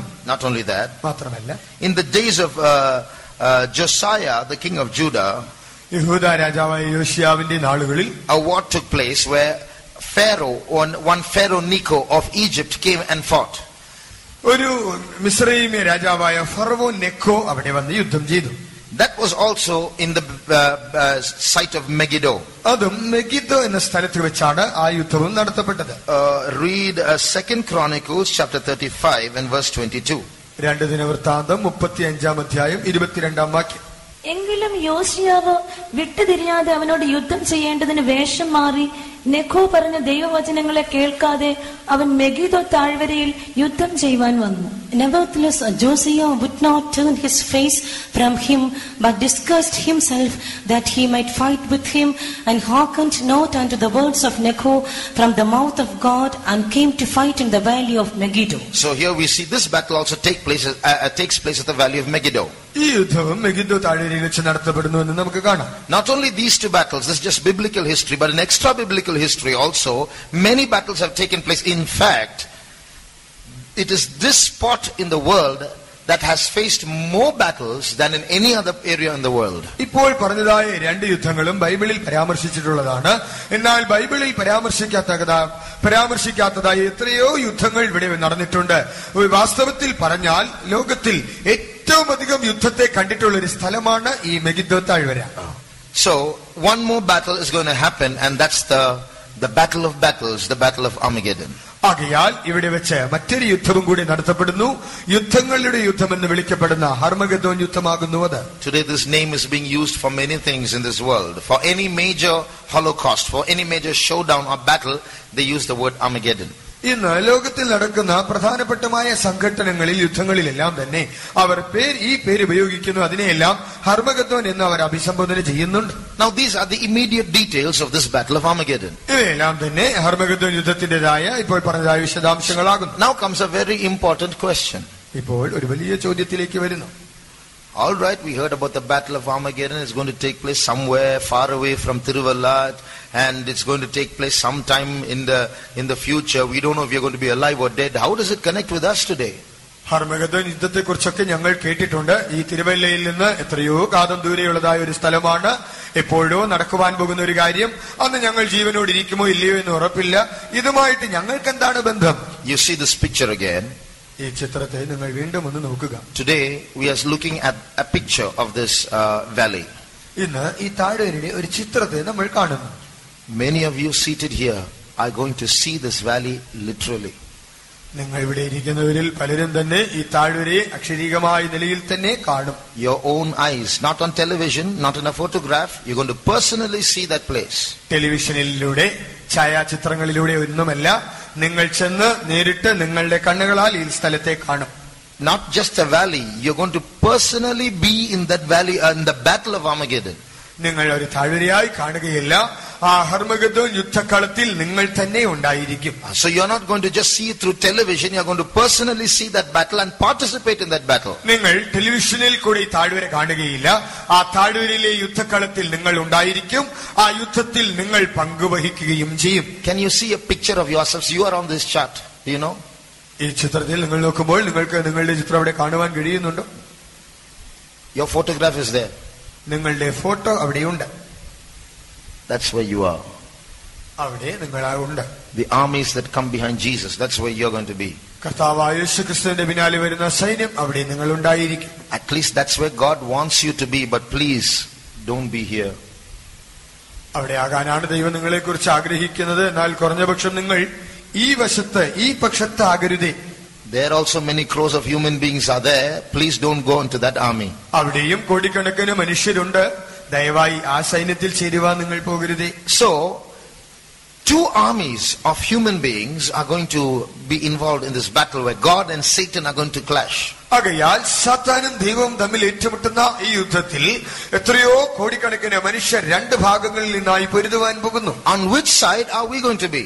നാം ഏത് പക്ഷത്ത് നിൽക്കുവാൻ പോകുന്നു? So we must be conscious of this one fact. ആകയാൽ ഒരു സത്യത്തെക്കുറിച്ച് നാം ബോധവാന്മാരാകണം. We are not seated here just as members of some church. We must be conscious of this fact that we are soldiers in an army. ഏതോ ഒരു സഭയുടെ അംഗങ്ങൾ എന്ന നിലയിൽ നാം ഇവിടെ ഇരിക്കുകയില്ല. നാം ബോധവാന്മാരാകേണ്ട ഒരു കാര്യം എന്നത് നാം ഒരു സൈന്യത്തിലെ സൈനികന്മാർ, പടയാളികളാകുന്നു. Let's read Revelation 19:19. വെളിപ്പാട് പുസ്തകം 19:19 വാക്യം വായിക്കാം.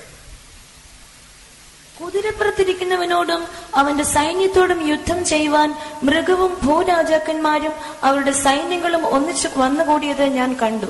And I saw the beast and the kings of the earth and their armies gathered together to make war against him that sat on the horse and against his army. You are here in this verse. Did you see it? നിങ്ങൾ ഈ വാക്യം കേട്ടു? ഇല്ല. You are here in this verse. In this verse you are there. ഈ വാക്യത്തിൽ നിങ്ങൾ ഉണ്ട്. And this verse says that the beast, the Antichrist, and his armies are going to fight against you. നോക്കുക, ഇവിടെ വായിക്കുമ്പോൾ അവിടെ പറഞ്ഞിരിക്കുന്ന മൃഗം അഥവാ ക്രിസ്തുവും അവന്റെ സൈന്യങ്ങളും നിങ്ങൾക്കെതിരായി യുദ്ധം ചെയ്യുവാൻ പോകുന്നു. Read that again. Just listen to those words. ഈ വാക്യം വീണ്ടും വായിക്കാം. ദയവായി നിങ്ങൾ എല്ലാവരും അത് ശ്രദ്ധിക്കുക. കുതിരപ്പുറത്തിരിക്കുന്നവനോടും അവന്റെ സൈന്യത്തോടും യുദ്ധം ചെയ്യുവാൻ. See that. The Antichrist is going to come to fight not just against that one in front. He's going to come to fight. He and his army are going to fight against the army of Christ also. നോക്കുക, ഇവിടെ പറഞ്ഞിരിക്കുമ്പോൾ എതിർ ക്രിസ്തു എന്ന് പറയുന്നത് ആ യുദ്ധമുന്നണിയിൽ നിൽക്കുന്നവനോട് യുദ്ധം ചെയ്യുക മാത്രമല്ല, അവനോടും അവന്റെ സൈന്യത്തോടും അവനോടൊത്തുള്ളവരോടും അത് യുദ്ധം ചെയ്യുവാൻ പുറപ്പെടുന്നു. So you and I are seated here not just to listen to some new information and go. ആകയാൽ ഇന്ന് നിങ്ങളും ഞാനും ഇവിടെ കൂടിയിരിക്കുന്നത് ചില പുതിയ വിവരങ്ങൾ നേടിയവരായി മടങ്ങിപ്പോകുവാൻ വേണ്ടിയല്ല. We are part of an army training camp. ആകയാൽ ഒരു സൈന്യ പരിശീലന ക്യാമ്പിലെ പങ്കാളികളാണ് നമ്മൾ എല്ലാവരും. We are getting trained to fight a battle that has never been fought before. ഇതിനു മുൻപേ നടത്തപ്പെടാത്തതായ ഒരു ഘോരമായ യുദ്ധത്തിൽ പങ്കാളികളാകുവാനുള്ള പരിശീലനം നാം നേടിക്കൊണ്ടിരിക്കുകയാണ്. We are going to fight in a battle which is going to end all battles. എല്ലാ യുദ്ധങ്ങൾക്കും ഒരു അറുതി വരുത്തുന്നതായ യുദ്ധത്തിൽ നാം പൊരുതുവാൻ പോകുന്നു. We are going to fight in a battle that is going to cleanse the whole world. സർവ്വലോകത്തെയും ശുദ്ധീകരിക്കുന്ന ഒരു യുദ്ധത്തിൽ പോരാടുവാൻ നാം പോകുന്നു. And what are the rules? അതിന്റെ ചട്ടങ്ങളും. The rules are the army down there, the Antichrist army, they can have planes, they can have bombs, they can have missiles, they can have atom bombs, they can have any weapons, but that army from above, no weapons at all.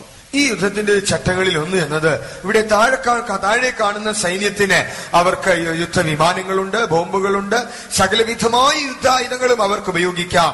എന്നാൽ മുകളിൽ കാണുന്ന സൈന്യത്തിന് ഈ വിധമായ ഒരു ആയുധവുമില്ല. There's only one weapon in that whole army, and that's the sword in Jesus' mouth.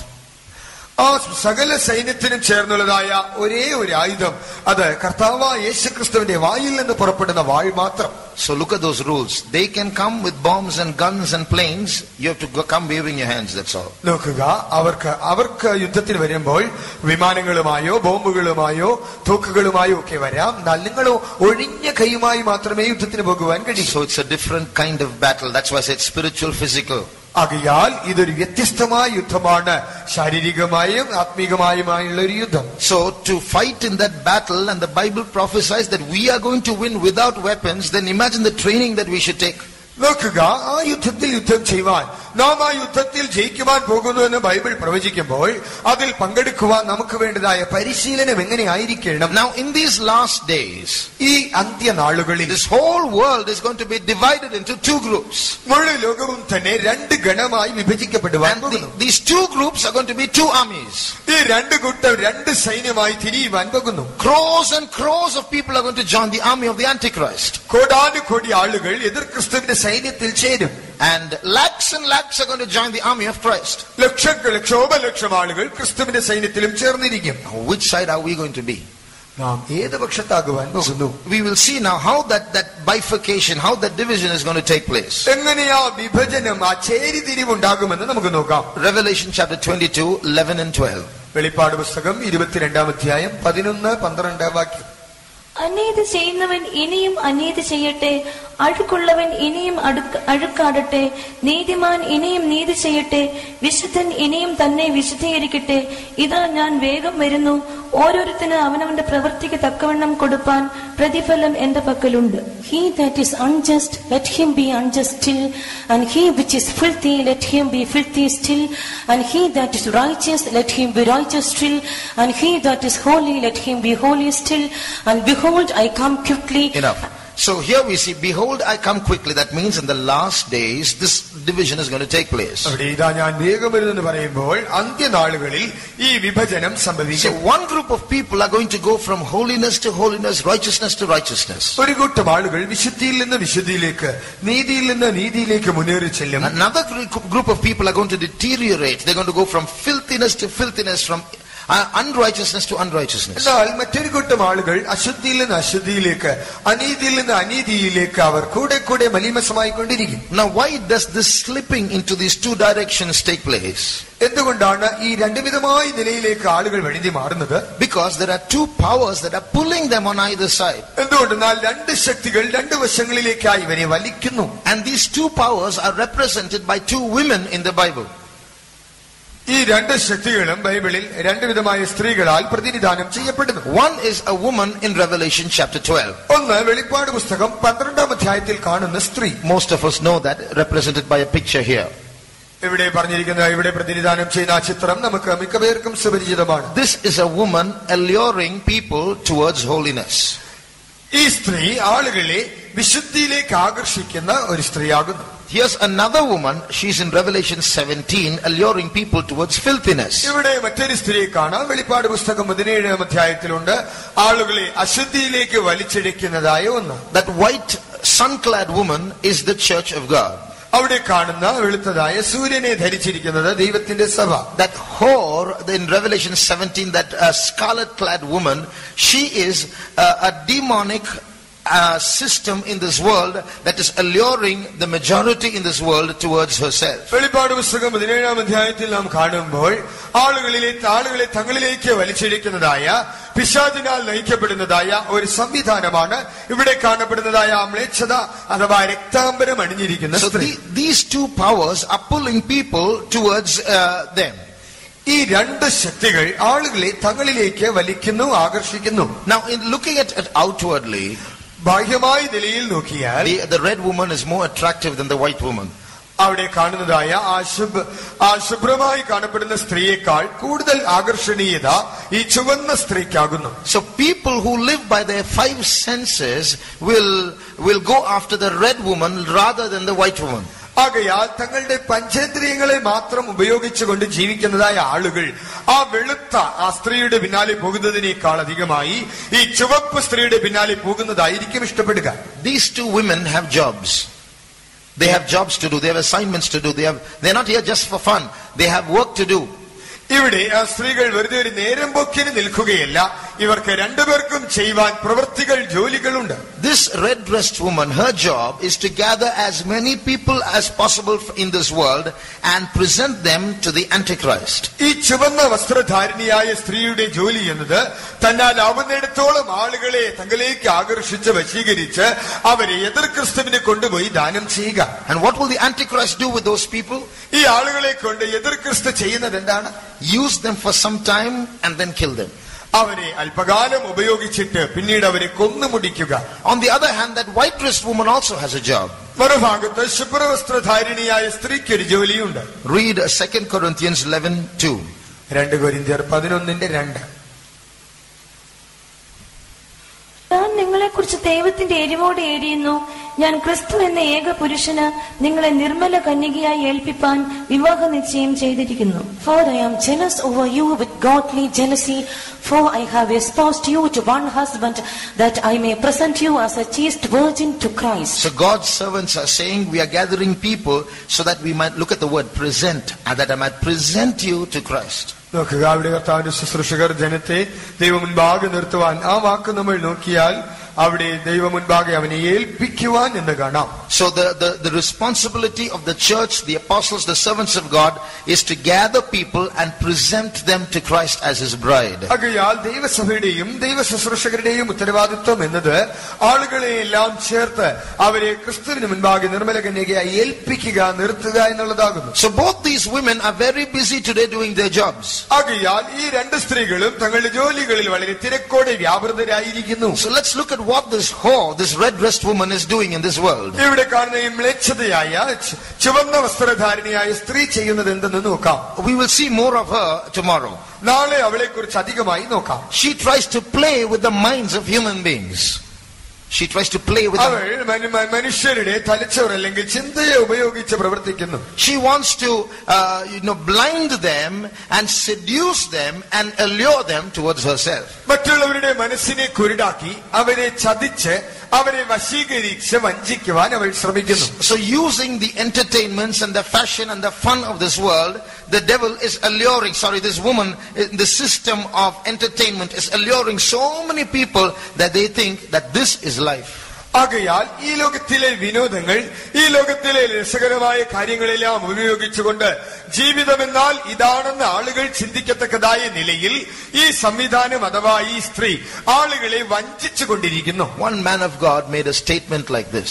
ഒരു ദൈവപുരുഷൻ ഇപ്രകാരം ഒരു കാര്യം പ്രസ്താവിച്ചു. God cannot give man any happiness apart from himself because it does not exist. There's no such thing. ദൈവത്തിൽ നിന്ന് എണ്ണപ്പെട്ടതായ ഒരു സന്തോഷത്തെ മനുഷ്യന് നൽകുവാൻ ദൈവത്തിന് കഴിയുകയില്ല. എന്തുകൊണ്ടെന്നാൽ അങ്ങനെ ഒരു കാര്യമേ ഇല്ല. It touched me very much. അതെന്നെ വളരെയധികം സ്പർശിച്ചു.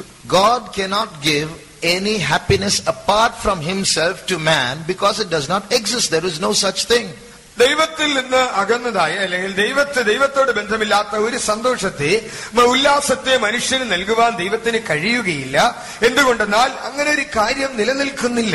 Which means outside of Jesus Christ, outside of a relationship with God, there is no happiness for mankind. It does not exist. What we think is happiness is deception. അതിന്റെ അർത്ഥം എന്തെന്നാൽ കർത്താവായ യേശുവിന് പുറമേയുള്ളതായ ഒരു സന്തോഷമില്ല, അത് നിലനിൽക്കുന്നില്ല. നാം ഇന്ന് സന്തോഷമെന്ന് കരുതുന്ന അതൊന്നും സന്തോഷമല്ല. Which means everything in this world that seems to make you smile and laugh and tickles your emotions is not true happiness. ആകയാൽ ഇന്ന് നിങ്ങളെ സന്തോഷിപ്പിക്കുന്ന, നിങ്ങളെ ചിരിപ്പിക്കുന്ന, നിങ്ങളുടെ വികാരങ്ങൾക്ക് പ്രചോദനം നൽകുന്ന കാര്യങ്ങളൊന്നും തന്നെ അതൊരിക്കലും ഒരു സന്തോഷം അല്ല. But this woman is that. She's engaged in making people happy with the deceptive, wrong kind of happiness that is not happiness. എന്നാൽ വഞ്ചനാത്മകമായ തെറ്റായ സന്തോഷങ്ങൾ ആളുകൾക്ക് നൽകി അവരെ ചതിക്കുന്നതിൽ ഈ സ്ത്രീ വ്യാപൃതയായിരിക്കുന്നു. പക്ഷേ അതൊരിക്കലും ഒരു സന്തോഷം അല്ല. Those who do not have discernment, those who don't know what's going on, those who are spiritually blind, they are the ones who will go after the fun that this woman offers. ആത്മീകമായി കാര്യങ്ങളെ വിവേചിച്ചറിയുവാൻ കഴിയാതെ ആത്മീകമായി കുരുടന്മാരായിരിക്കുന്നവർ ഈ സ്ത്രീ ചെയ്യുന്ന കാര്യങ്ങളിൽ അവർ വഞ്ചിക്കപ്പെട്ട് അവർ മാത്രമേ ഇതിന്റെ പിന്നാലെ പോകൂ. Some years ago, ചില വർഷങ്ങൾക്ക് മുമ്പേ, many years ago, അഥവാ പല വർഷങ്ങൾക്ക് മുമ്പേ, when I was young, I was walking down a road in Chennai. ഞാൻ ചെന്നൈയിൽ ഒരു റോഡിൽ കൂടെ നടക്കുകയായിരുന്നു. And there was a man who was on the roadside and he was going to entertain people with snakes which he had in many baskets in front of him.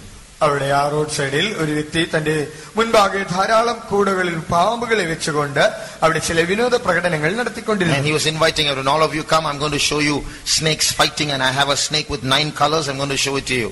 അദ്ദേഹം പറഞ്ഞു, നിങ്ങൾ വരിക, ഇവിടെ പാമ്പുകൾ തമ്മിൽ വഴക്കിടുന്നത് ഞാൻ കാണിച്ചു തരാം. മാത്രമല്ല 9 നിറമുള്ള പാമ്പുകൾ എന്റെ പക്കലുണ്ട്, വന്നാൽ ഇതെല്ലാം കാണിച്ചു തരാം. I also have a mongoose and I'm going to make a snake and a mongoose fight.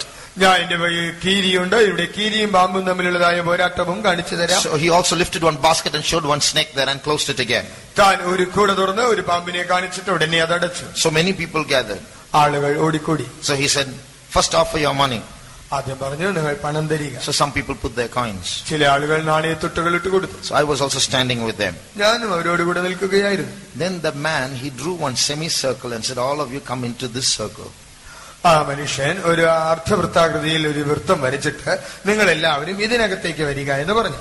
That scared me. Some of them went into the circle. I took 5 steps backwards because I got scared. Why is this man doing all this? എനിക്കൊരു അല്പം പേടി തോന്നി. എല്ലാവരും മുൻപോട്ട് പോയപ്പോൾ ഞാൻ ഒരു 5 ചുവട് പുറകിലോട്ട് വെച്ചു. ഈ മനുഷ്യൻ എന്തുകൊണ്ടാണ് ഇങ്ങനെ വരച്ചിങ്ങനെ ചെയ്യുന്നത്? So then, as I was watching from far away, ഞാൻ ദൂരെ മാറി നിന്ന് ശ്രദ്ധിച്ചപ്പോൾ he looked at the men inside the circle. താൻ ആ വൃത്തത്തിനകത്തുള്ള ആളുകളെ നോക്കി. Don't step out of this circle. If you step out, be careful what will happen. അത് നിങ്ങൾ ആ വരയ്ക്ക് പുറത്തോട്ട് പോകരുത്. അങ്ങനെ പോയാൽ എന്തായിരിക്കും സംഭവിക്കുക എന്ന് കണ്ടുകൊള്ളുക. So he started threatening them. അവരെ അങ്ങനെ പറഞ്ഞ് പേടിപ്പിച്ചു. When he said that, I took 10 steps backwards and escaped from that place. I don't know what happened after that. താൻ അങ്ങനെ പറഞ്ഞപ്പോൾ ഞാൻ 10 ചുവടുകൾ പുറകിലോട്ട് വെച്ച് ഞാൻ ഓടിപ്പോയി. പിന്നീട് അവിടെ സംഭവിച്ചത് എനിക്കറിഞ്ഞുകൂടാ. So see what he started with entertainment. He started attracting them, saying, I'll do this, I'll do that. But then it became a threat. ആളുകളെ ആദ്യം രസകരമായ കാര്യങ്ങൾ പറഞ്ഞ് ആകർഷിച്ച് ഒരു വിനോദം കാണിക്കാമെന്ന് പറഞ്ഞെങ്കിലും ഒടുവിൽ അത് ഭീഷണിയിൽ എത്തിച്ചേർന്നു. That's this woman. അതാകുന്നു ഈ സ്ത്രീ. If you come back to Revelation chapter 17, വെളിപ്പാട് പുസ്തകം 17-ാം അധ്യായത്തിലേക്ക് മടങ്ങി വരാം. She is very good looking, attractive. അവൾ കാണുവാൻ സുമുഖി അഥവാ വളരെ ആകർഷണീയതയുള്ളവൾ. Read verse 4. 4-ാം വാക്യം. ആ സ്ത്രീ ധൂമ്രവർണ്ണവും കടും ചുവപ്പ് നിറവുമുള്ള വസ്ത്രം ധരിച്ച് പൊന്നും രത്നവും മുത്തും അണിഞ്ഞവളായി തന്റെ വേശ്യാവൃത്തിയുടെ മ്ലേച്ഛതയും അശുദ്ധിയും നിറഞ്ഞ സ്വർണ്ണ പാനപാത്രം കയ്യിൽ പിടിച്ചിരുന്നു. And the woman was arrayed in purple and scarlet colored and decked with gold and precious stones and pearls, having a golden cup in her hand, full of abominations and filthiness of her fornication. Recently, there was an argument between young people. അടുത്തിടെ യൗവനക്കാരുടെ ഇടയിൽ ചില വാദപ്രതിവാദങ്ങൾ ഉണ്ടായി. One unsaved boy is arguing with a saved boy. രക്ഷിക്കപ്പെടാത്ത ഒരുവൻ രക്ഷിക്കപ്പെട്ട ഒരു പയ്യനുമായി തർക്കിക്കുകയായിരുന്നു. Let any woman on the road be dressed in any way she likes. Why do you want to look? Let her dress anyway. അതെ, ഒരു സ്ത്രീ റോഡിൽ നടക്കുമ്പോൾ അവൾ തനിക്ക് ഇഷ്ടമുള്ള വസ്ത്രം ധരിച്ച് നടക്കട്ടെ, അത് അവളുടെ സ്വാതന്ത്ര്യമാണ്. നിങ്ങൾ എന്തുകൊണ്ട് അവളെ നോക്കുന്നു? Why do you want to? You look away from there. നീ അവളെ നോക്കാതെ മാറി നടക്കുന്നു. Let your mind be clean, then anybody dress anyway, you won't look. അതെ, നിന്റെ മനസ്സിനെ നീ ശുദ്ധമാക്കിക്കൊള്ളുക. മറ്റുള്ളവർ എന്ത് വസ്ത്രം ധരിച്ചാലും പിന്നീട് നിന്നെ അത് ബാധിക്കുകയില്ല. But all that dressing is so that they may look, isn't it? The dressing that the women do in this world is so that other people might look. അവൾ ധരിക്കുന്നതായ വസ്ത്രം അതുകൊണ്ടാണല്ലോ മറ്റുള്ളവരെല്ലാവരും തന്നെ അവളെ നോക്കുന്നത്. He in his conversation was trying to justify the dressing. അവൻ തന്റെ സംഭാഷണത്തിൽ ആ വസ്ത്രധാരണത്തെ ന്യായീകരിക്കുവാൻ ശ്രമിക്കുകയായിരുന്നു. The unsaved person. ആ രക്ഷിക്കപ്പെടാത്തവൻ. So this woman is also dressing with the sole purpose of attracting others. ആകയാൽ ഇവിടെ കാണുന്ന ഈ സ്ത്രീയും മറ്റുള്ളവരെ ആകർഷിക്കുക എന്നുള്ളതായ ഉദ്ദേശത്തോടു കൂടിയാണ് വസ്ത്രം ധരിച്ചിരിക്കുന്നത്. And she's very successful. അവൾ അതിൽ വളരെ വിജയം നേടുന്നു. But she's called a whore. എന്നാൽ അവളെ മ്ലേച്ഛത എന്ന് വിളിച്ചിരിക്കുന്നു. Why? എന്തുകൊണ്ട്? Because she moves people away. She seduces people away from their true husband Christ. എന്തുകൊണ്ടെന്നാൽ ഇവൾ ആളുകളെ തങ്ങളുടെ യഥാർത്ഥ ഭർത്താവായ ക്രിസ്തുവിൽ നിന്ന് വ്യതിചലിപ്പിക്കുന്നു അഥവാ തെറ്റിക്കുന്നു. For this army, Jesus is the captain. ആകയാൽ ഈ സൈന്യത്തിന് യേശുവാകുന്നു സൈന്യനായകൻ. So the first thing that we as the army of Christ should check about ourselves. ആകയാൽ ക്രിസ്തുവിന്റെ സൈന്യം എന്ന നിലയിൽ നാം ഒന്നാമതായി നമ്മിൽ ആരാഞ്ഞ് കണ്ടെത്തേണ്ട കാര്യം എന്നത്, is this whore trying to influence us and our families in trying to slowly move us away from our relationship with our captain Christ? ഈ മ്ലേച്ഛത, ഈ അശുദ്ധി നമ്മുടെ സൈന്യനായകനായ കർത്താവായ യേശുവുമായുള്ള ബന്ധത്തിൽ നിന്ന് നമ്മെ തെറ്റിക്കുവാൻ, നമ്മെ വഞ്ചിക്കുവാൻ, നമ്മിൽ നമ്മുടെ കുടുംബങ്ങളിൽ പടിപ്പടിയായി പതുക്കെ പതുക്കെ കടന്ന് പ്രവർത്തിക്കുന്നുണ്ടോ എന്ന് നമ്മൾ ആരാഞ്ഞ് കണ്ടെത്തണം. How is our personal relationship with Jesus? നമ്മുടെ യേശുവുമായുള്ള വ്യക്തിപരമായ ബന്ധം എങ്ങനെയിരിക്കുന്നു? Can you say that Jesus is your personal friend? യേശു വ്യക്തിപരമായി നിങ്ങളുടെ അടുത്ത സ്നേഹിതൻ എന്ന് പറയുവാനാകുമോ? Did you talk to Jesus today? നിങ്ങൾ യേശുവുമായി സംസാരിച്ചോ? Did Jesus talk to you today? ഇന്ന് യേശു നിങ്ങളോട് സംസാരിച്ചോ? Is your heart emotionally attached to Jesus? നിങ്ങളുടെ ഹൃദയം വികാരപരമായി തന്നെ യേശുവിനോട് ബന്ധം പുലർത്തിയോ? When you close your eyes and pray, does your heart well up within you as though Jesus is next to you, as though he's your best friend? നിങ്ങൾ കണ്ണുകൾ അടച്ചപ്പോൾ കർത്താവായ യേശു നിങ്ങളുടെ അടുത്ത സുഹൃത്താണെന്നുള്ള നിലയിൽ നിങ്ങളുടെ ഹൃദയം യേശുവിനോടുള്ള സ്നേഹത്താൽ നിറഞ്ഞു കവിഞ്ഞുവോ? Let me make a confession. ഞാൻ ഏറ്റുപറയട്ടെ, I have spoken in tongues without any relationship with Jesus. ഞാൻ യേശുവുമായി ഒരു ബന്ധവുമില്ലാതെ തന്നെ അന്യഭാഷകൾ പറഞ്ഞിട്ടുണ്ട്. I have done so many ministries, I've preached so many sermons without any relationship with Jesus. യേശുവുമായി ഒരു ബന്ധമില്ലാതെ തന്നെ ശുശ്രൂഷകൾ ചെയ്തിട്ടുണ്ട്, ധാരാളം പ്രസംഗിച്ചിട്ടുണ്ട്. I made so many prayers without any Jesus in me. യേശു എന്നിൽ ഒട്ടുമില്ലാതെ തന്നെ ഞാൻ എത്രയോ പ്രാർത്ഥനകളും നടത്തിയിട്ടുണ്ട്. All that can happen like an outward show, a form of godliness, some kind of tradition. ഒരു വിധമായ ആചാരം അനുഷ്ഠാനം എന്ന നിലയിൽ ബാഹ്യമായ ഭക്തി പ്രകടനമായി ഇതൊക്കെയും ചെയ്യുവാൻ കഴിയും. So the question that we have to ask ourselves is, if we don't have that personal one-to-one relationship with Jesus, it might be that this whore is having some influence over us. ആകയാൽ വ്യക്തിപരമായി നാം ചോദിച്ച് മനസ്സിലാക്കേണ്ടതായ ഒരു കാര്യം എന്തെന്നാൽ, യേശു ക്രിസ്തുവുമായി വളരെ അടുത്ത അന്യോന്യമായ ഒരു സമ്പർക്കം, ബന്ധം നമുക്കില്ല എങ്കിൽ ഈ മ്ലേച്ഛത അവൾ നമ്മിൽ സ്വാധീനം ചെലുത്തുവാൻ തുടങ്ങിയിരിക്കുന്നു. Her job is to whisper pleasure into our ears to turn us away from being the bride of Christ. Away ക്രിസ്തുവിന്റെ മണവാട്ടിയായി തീരാതവണ്ണം നമ്മുടെ കാതുകളിൽ ഇൻപത്തെ മന്ത്രിക്കുക എന്നുള്ളതാകുന്നു അവളുടെ ജോലി. Today there are hundreds of deceptions in this world. ലോകത്തിൽ നൂറുകണക്കിന് ചതിവുകൾ, വഞ്ചനകളുണ്ട്. So much of worldly fun in this world. ഈ ലോകത്തിൽ ലൗകികമായ എത്രയോ വിനോദങ്ങളുണ്ട്. The whole world is going after that. മുഴു ലോകവും ഇതിന്റെ പിന്നാലെ പോകുന്നു. What about us? നമ്മെ കുറിച്ച് എന്ത് പറയാം? What is our ambition in life? നമ്മുടെ ജീവിതത്തിലെ ഉദ്ദേശ ലക്ഷ്യം എന്ത്? Is Christ your captain? ക്രിസ്തു നിങ്ങളുടെ നായകനോ? Is he telling you what to do, or are you telling him what he should do? നിങ്ങൾ എന്ത് ചെയ്യണമെന്ന് അവൻ പറയുകയാണോ, അല്ലെങ്കിൽ അവൻ ചെയ്യേണ്ടതെന്ന് നിങ്ങൾ അവന് പറഞ്ഞു കൊടുക്കുകയാണോ? Is he the captain, or are you leading him? അവനാണോ നിങ്ങളുടെ നായകൻ? അല്ല, നിങ്ങൾ അവനെ വഴി നടത്തുവാൻ നോക്കുന്നുവോ? You have so many ideas and ambitions about your life, and you are trying to use God to fulfill those ambitions. നിങ്ങളുടെ ജീവിതത്തെ കുറിച്ച് നിങ്ങൾക്ക് പലവിധമായ ആശയങ്ങളും പലവിധമായ ആഗ്രഹങ്ങളും എല്ലാം ഉണ്ട്.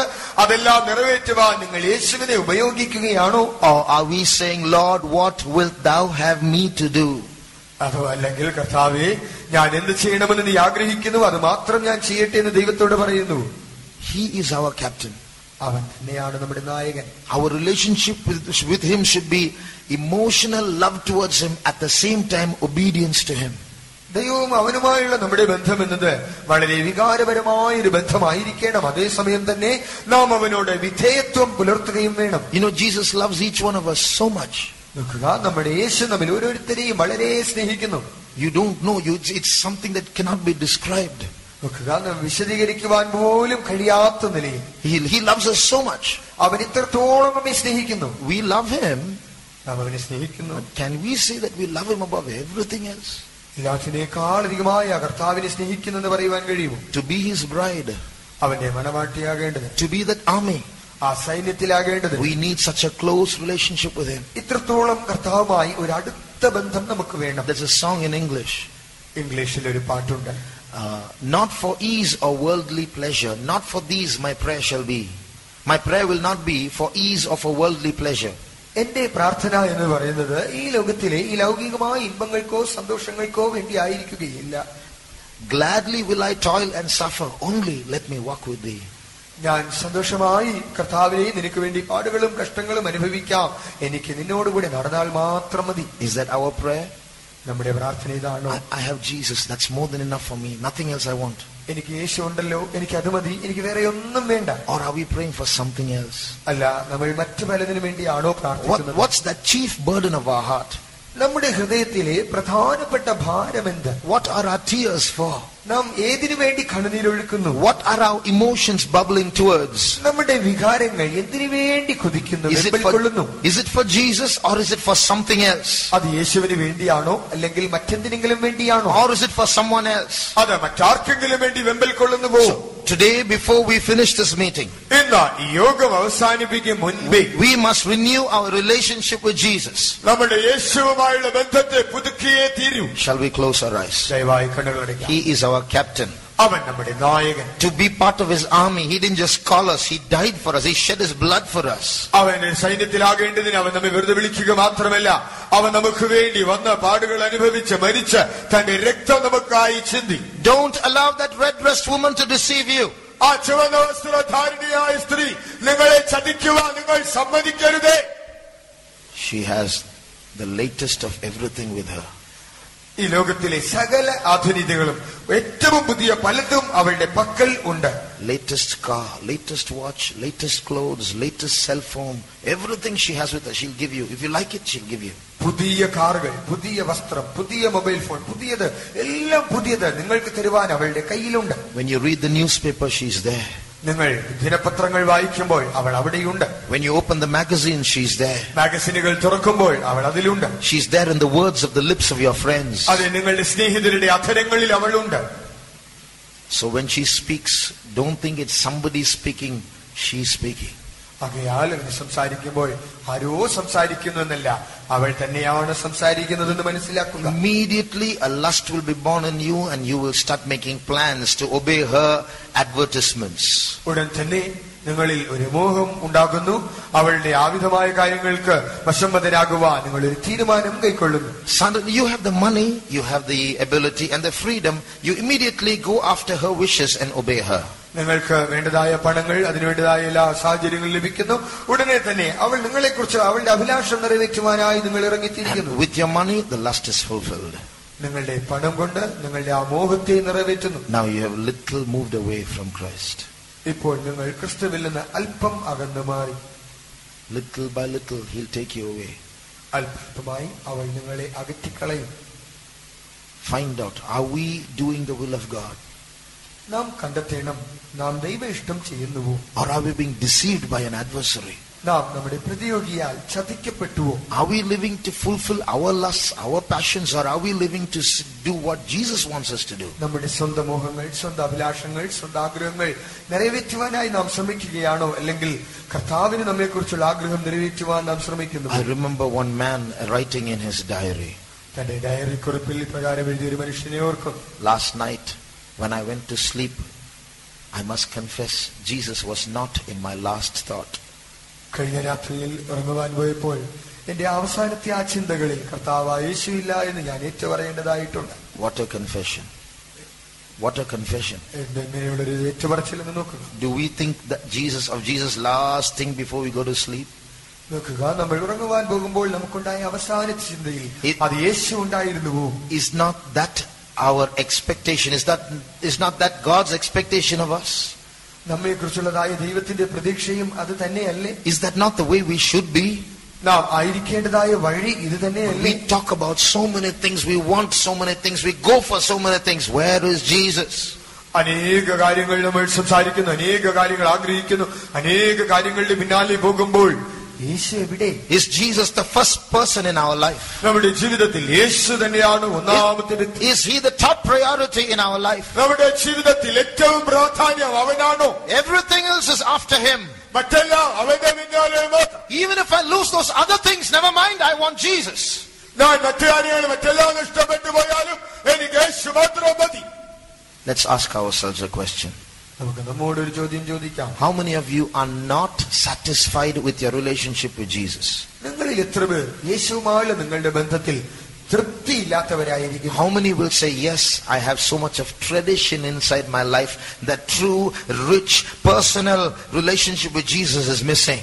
എന്റെ ജീവിതത്തിൽ വെറും ചടങ്ങുകൾ മാത്രമേ ഉള്ളൂ, കർത്താവ് യേശുവുമായുള്ള യഥാർത്ഥമായ വാസ്തവമായ സമ്പുഷ്ടമായ ആ ബന്ധം എനിക്ക് നഷ്ടപ്പെട്ടു പോയിരിക്കുന്നു. Those who will admit this, put up your right hand. അത് സമ്മതിക്കുന്നവർ നിങ്ങളുടെ വലങ്കൈ ഉയർത്തുക. I am also putting up my right hand. ഞാനും എന്റെ വലങ്കൈ ഉയർത്തിയിട്ടുണ്ട്. As I preach this word, it's pricking me. ഞാനിപ്പോൾ ഈ വാക്കുകൾ പ്രസംഗിക്കുമ്പോൾ വാസ്തവത്തിൽ അത് എന്നെ തന്നെ കുത്തുന്നു. And if it is pricking you, put up your hand. അത് നിങ്ങളെയും കുത്തുന്നെങ്കിൽ ദയവായി നിങ്ങളുടെ വലങ്കൈ ഉയർത്തുക. We must come back to Jesus. നമുക്ക് യേശുവിന്റെ അടുക്കലേക്ക് മടങ്ങി വരാം. That whore has no place in this church of God. ഈ ദൈവസഭയിൽ ആ മ്ലേച്ഛതയ്ക്ക് സ്ഥാനമില്ല. This is holy ground. ഏതൊരു വിശുദ്ധ ഭൂമി. We are called to be the bride of Jesus. യേശുവിന്റെ മണവാട്ടിയാകുവാൻ വിളിക്കപ്പെട്ടവർ. Let's put down our hands. ഇപ്പോൾ കരം താഴ്ത്താം. 1 minute, let's all join together and pray. ഒരു നിമിഷം ഒത്തുചേർന്ന് പ്രാർത്ഥിക്കാം. This woman that is separating us from Jesus should get out of the church. നമ്മെ യേശുവിൽ നിന്ന് വേർപെടുത്തുവാൻ ശ്രമിക്കുന്ന ഈ സ്ത്രീയെ സഭയിൽ നിന്ന് പുറത്താക്കണം. I belong to Jesus. യേശുവിന്റെ സ്വന്തം. I belong only to Jesus. യേശുവിന് മാത്രം സ്വന്തം. Let's open our lips and say that. I belong to Jesus. യേശുവിന്റെ സ്വന്തം. I belong belong only to Jesus. If there's any of that spirit of whoredom trying to attack your family, that Jesus is going in front of us to fight the battle of Armageddon.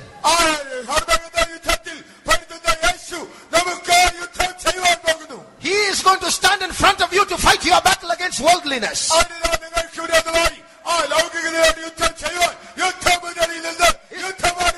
Is any sin struggling in your life?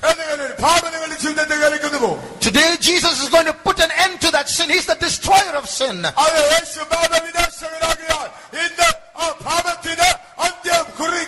Come to Jesus. Jesus loves you. Come to Jesus.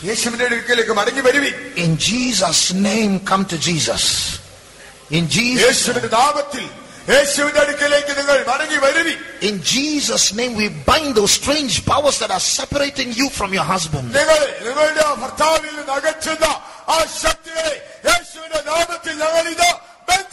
In Jesus' name, all those powers that are trying to take away your chastity, in Jesus' name, we bind those powers.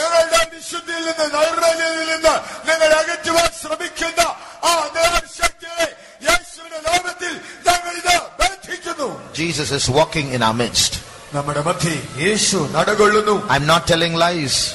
I'm not just saying something. I'm telling you, Jesus is walking in our midst.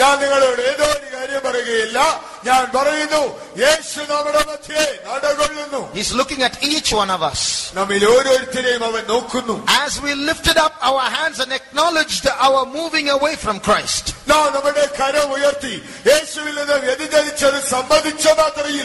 that moment Jesus says, I love you, my child.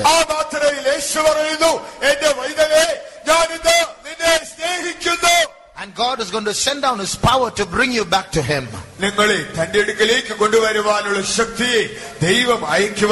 The Spirit of God is moving in our midst.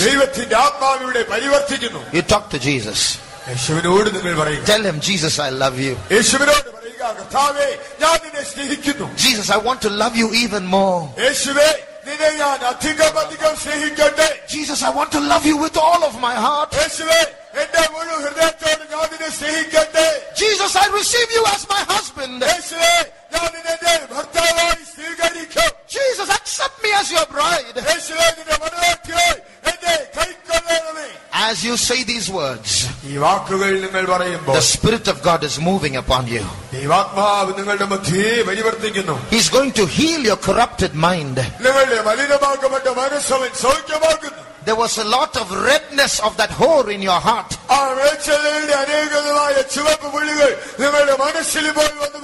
But today God is going to make your red heart white. An anointing is coming down. Yield to the Spirit of God. A power is coming from above. Church of God, you are not alone. Child of God, you have a God who is fighting for you. The only God, the one God, He loves you. He loves you and is coming down with His power. 2 or 3 minutes, let's give room to the Spirit of God.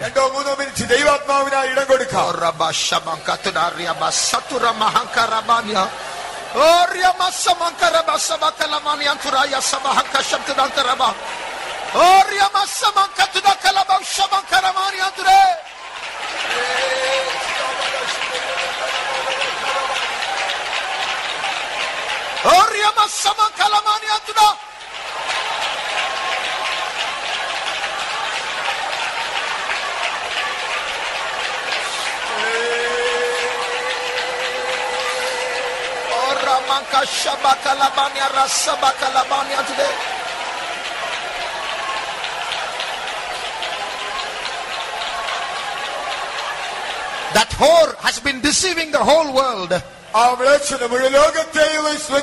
But she has the audacity, the boldness to come and touch the church of God.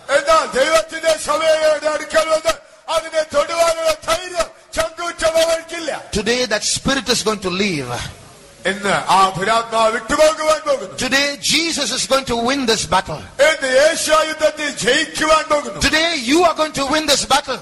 ഇന്ന് ആ യുദ്ധത്തിൽ നീ ജയമെടുക്കുവാൻ പോകുന്നു. Today the Spirit of God is going to rule over you. ഇന്ന് ദൈവത്തിന്റെ ആത്മാവ് നിന്നെ വാഴുവാൻ പോകുന്നു. Today your heart is going to be filled with the love of Jesus once again. ഒരിക്കൽ കൂടി നിന്റെ ഹൃദയം യേശുവിന്റെ സ്നേഹത്താൽ നിറയുവാൻ പോകുന്നു.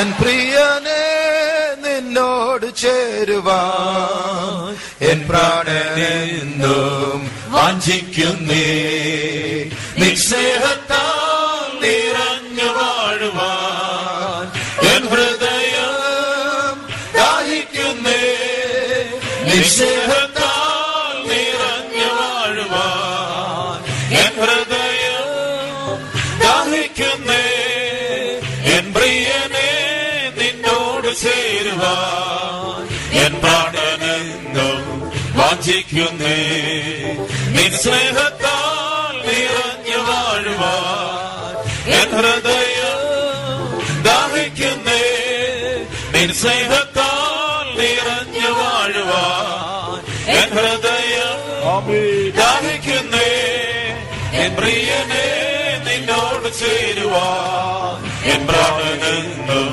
വാഞ്ചിക്കുന്നേ, നിൻ സ്നേഹത്താൽ നിറഞ്ഞു വാഴുവാൻ എൻ ഹൃദയം ദാഹിക്കുന്നേ, നിൻ സ്നേഹത്താൽ നിറഞ്ഞു വാഴുവാൻ എൻ ഹൃദയം ദാഹിക്കുന്നേ, നിൻ സ്നേഹത്താൽ നിറഞ്ഞു വാഴുവാൻ എൻ ഹൃദയം.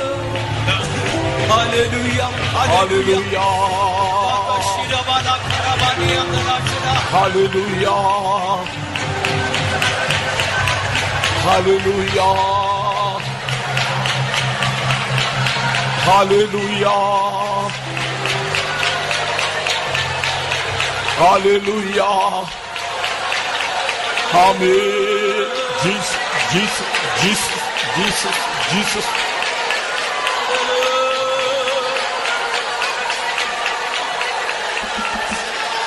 Hallelujah.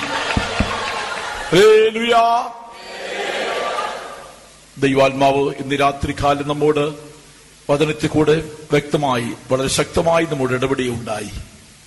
നമ്മുടെ ജീവിതത്തെ ക്രമീകരിക്കാം. വരാൻ പോകുന്ന യുദ്ധങ്ങളെ കുറിച്ച് നമ്മൾ ചിന്തിക്കുമ്പോൾ ഇന്ന് ഈ കാലഘട്ടത്തിൽ ദൈവമക്കൾക്കെതിരായി പോരാടുന്ന ഒരു വൻ ശക്തി പിശാച് ഏതെങ്കിലും നിലയിൽ ദൈവമക്കളെ തകർക്കുവാനായി പരിശ്രമിച്ചുകൊണ്ടിരിക്കുന്ന ഒരു കാലഘട്ടമാണ്. അവനോട് എതിർത്ത് നിൽപ്പാൻ തക്കവണ്ണം ദൈവത്തിന്റെ സർവ്വായുധവർക്ക് നമുക്ക് ധരിക്കാം. ദൈവമക്കളെ യേശുവിന്റെ നാമത്തെ നമുക്ക് ഉയർത്തി കാണിക്കാം. പിശാചിനോട് നമുക്ക് എതിർത്ത് നമുക്ക് ജയമെടുക്കാം. യേശുവേ, ഞാൻ നിന്റെ മകൻ, നിന്റെ മകൾ മന്നെയാണ്. ഞാൻ നിന്റെ ഹിതത്തിനായി ഏൽപ്പിക്കുകയാണ്. കർത്താവേ, നീയും ഞാനുമായിട്ടുള്ള ബന്ധമല്ലാതെ മറ്റൊരു ബന്ധം എനിക്ക് വേണ്ട. ലോകമായ ബന്ധങ്ങളെ, എല്ലാ ലൗകികമായിട്ടുള്ള അവസ്ഥകളെയും നമുക്ക് നീക്കിയിട്ട് ദൈവേഷ്ടം ചെയ്യുവാനായി നമുക്ക് തന്നെ സമർപ്പിക്കാം. കർത്താവേ, നിന്റെ ഹിതത്തിനായി ഏൽപ്പിക്കുകയാണെന്ന് പറയാം. ആമേൻ. അങ്ങനെയുള്ള പേര് കർത്താവിന്റെ ശക്തികത്തെ വായിക്കാൻ പോകുകയാണ്. ഇന്ന് രാത്രിക്കാൽ അല്പസമയം നമുക്ക് ദൈവസ്നേഹത്തെ നമുക്ക് നിറഞ്ഞ സന്തോഷിക്കാം. ഹല്ലേലൂയ. ദൈവദിനത്തിന്റെ മുൻപിൽ നമുക്ക് ഭയപ്പെടാം. ഹല്ലേലൂയ.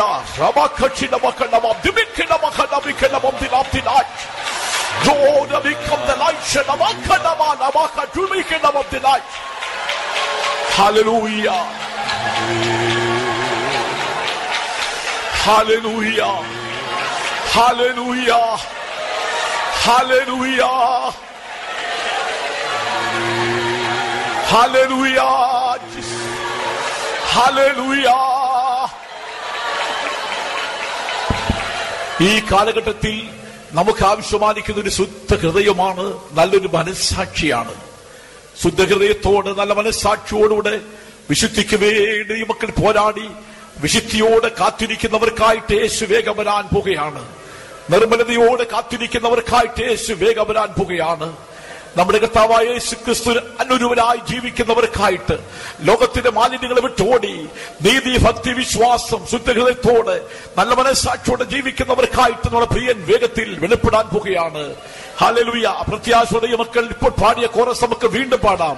എൻ പ്രിയനേ നിന്നോട് ചേരുവാ എൻ പ്രാണനെന്നും വാഞ്ചിക്കുന്നേ നിൻ സ്നേഹത്താൽ നിറഞ്ഞു വാഴുവാൻ എൻ ഹൃദയം ദാഹിക്കുന്നേ നിൻ സ്നേഹത്താൽ നിറഞ്ഞു വാഴുവാൻ എൻ ഹൃദയം ദാഹിക്കുന്നേ എൻ പ്രിയനേ നിന്നോട് ചേരുവാൻ എൻ പ്രാണനെന്നും വാഞ്ചിക്കുന്നേ നിൻ സ്നേഹത്താൽ നിറഞ്ഞു വാഴുവാൻ എൻ ഹൃദയം ദാഹിക്കുന്നേ നിൻ സ്നേഹത്താൽ നിറഞ്ഞു വാഴുവാൻ എൻ ഹൃദയം ദാഹിക്കുന്നേ നിൻ സ്നേഹത്താൽ നിന്നോട് ചേരുവാൻ നിൻ സ്നേഹത്താൽ നിറഞ്ഞു വാഴുവാൻ എൻ ഹൃദയം ദാഹിക്കുന്നേ നിൻ സ്നേഹത്താൽ നിറഞ്ഞു വാഴുവാൻ എൻ ഹൃദയം ദാഹിക്കുന്നേ നിൻ സ്നേഹത്താൽ നിറഞ്ഞു വാഴുവാൻ എൻ ഹൃദയം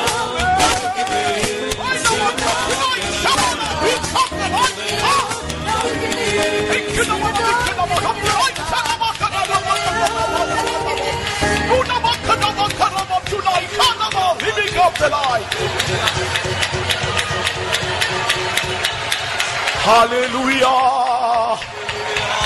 Hallelujah! Hallelujah! Amen! Amen! Hallelujah!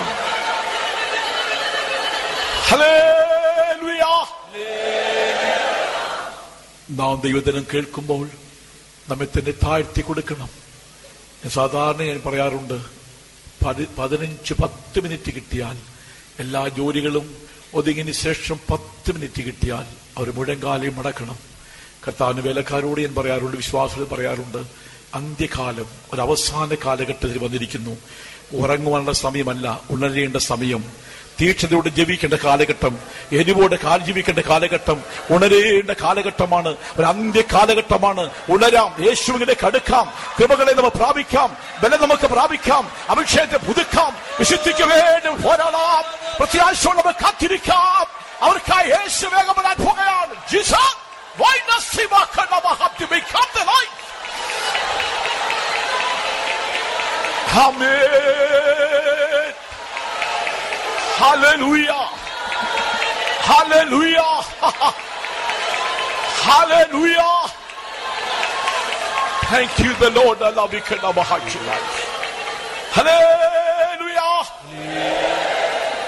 കർത്താവ് നമ്മയും ദേശനിവാസികളെയും ഇവിടെ ദൈവമക്കളെല്ലാം സ്നേഹിക്കുന്നുകൊണ്ട് ഇങ്ങനൊരു വേദപാഠ ക്ലാസ് നമുക്ക് നൽകി, അതിനായി സ്തോത്രം ചെയ്യാം.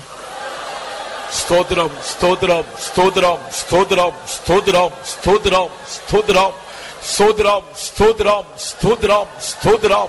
Hallelujah, hallelujah, hallelujah, hallelujah, hallelujah, hallelujah, hallelujah, hallelujah, hallelujah, hallelujah. നമുക്ക് ക്രിസ്തുവിന്റെ ഭാഗത്ത് നിന്നുകൊണ്ട്, കർത്താവിന്റെ ഭാഗത്ത് നിന്നുകൊണ്ട് യുദ്ധം ചെയ്ത് ജയമെടുക്കുവാൻ തക്കോണം നമ്മുടെ കർത്താവിന് നമുക്ക് ശക്തി പ്രാപിക്കാം.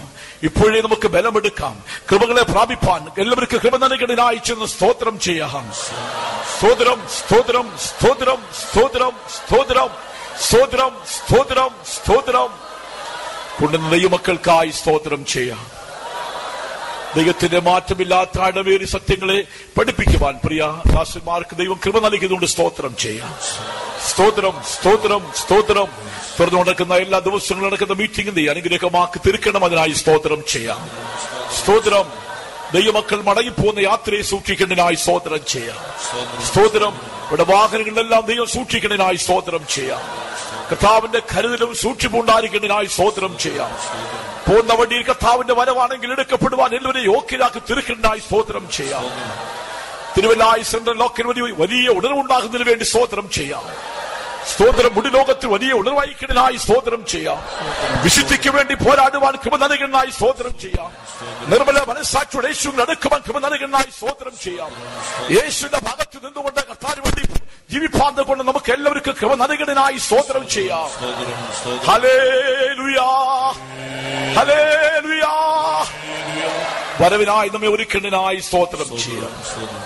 പിതാവാദയത്തിന് സ്തോത്രം, പുത്രനാം കർത്താവിന് സ്തോത്രം, പരിശുദ്ധാത്മാവാദയത്തിന് സ്തോത്രം, വേഗബന്ധ കർത്താവിന് സ്തോത്രം, ജയം നൽകിയ ദൈവത്തിന് സ്തോത്രം. ഹല്ലേലൂയ.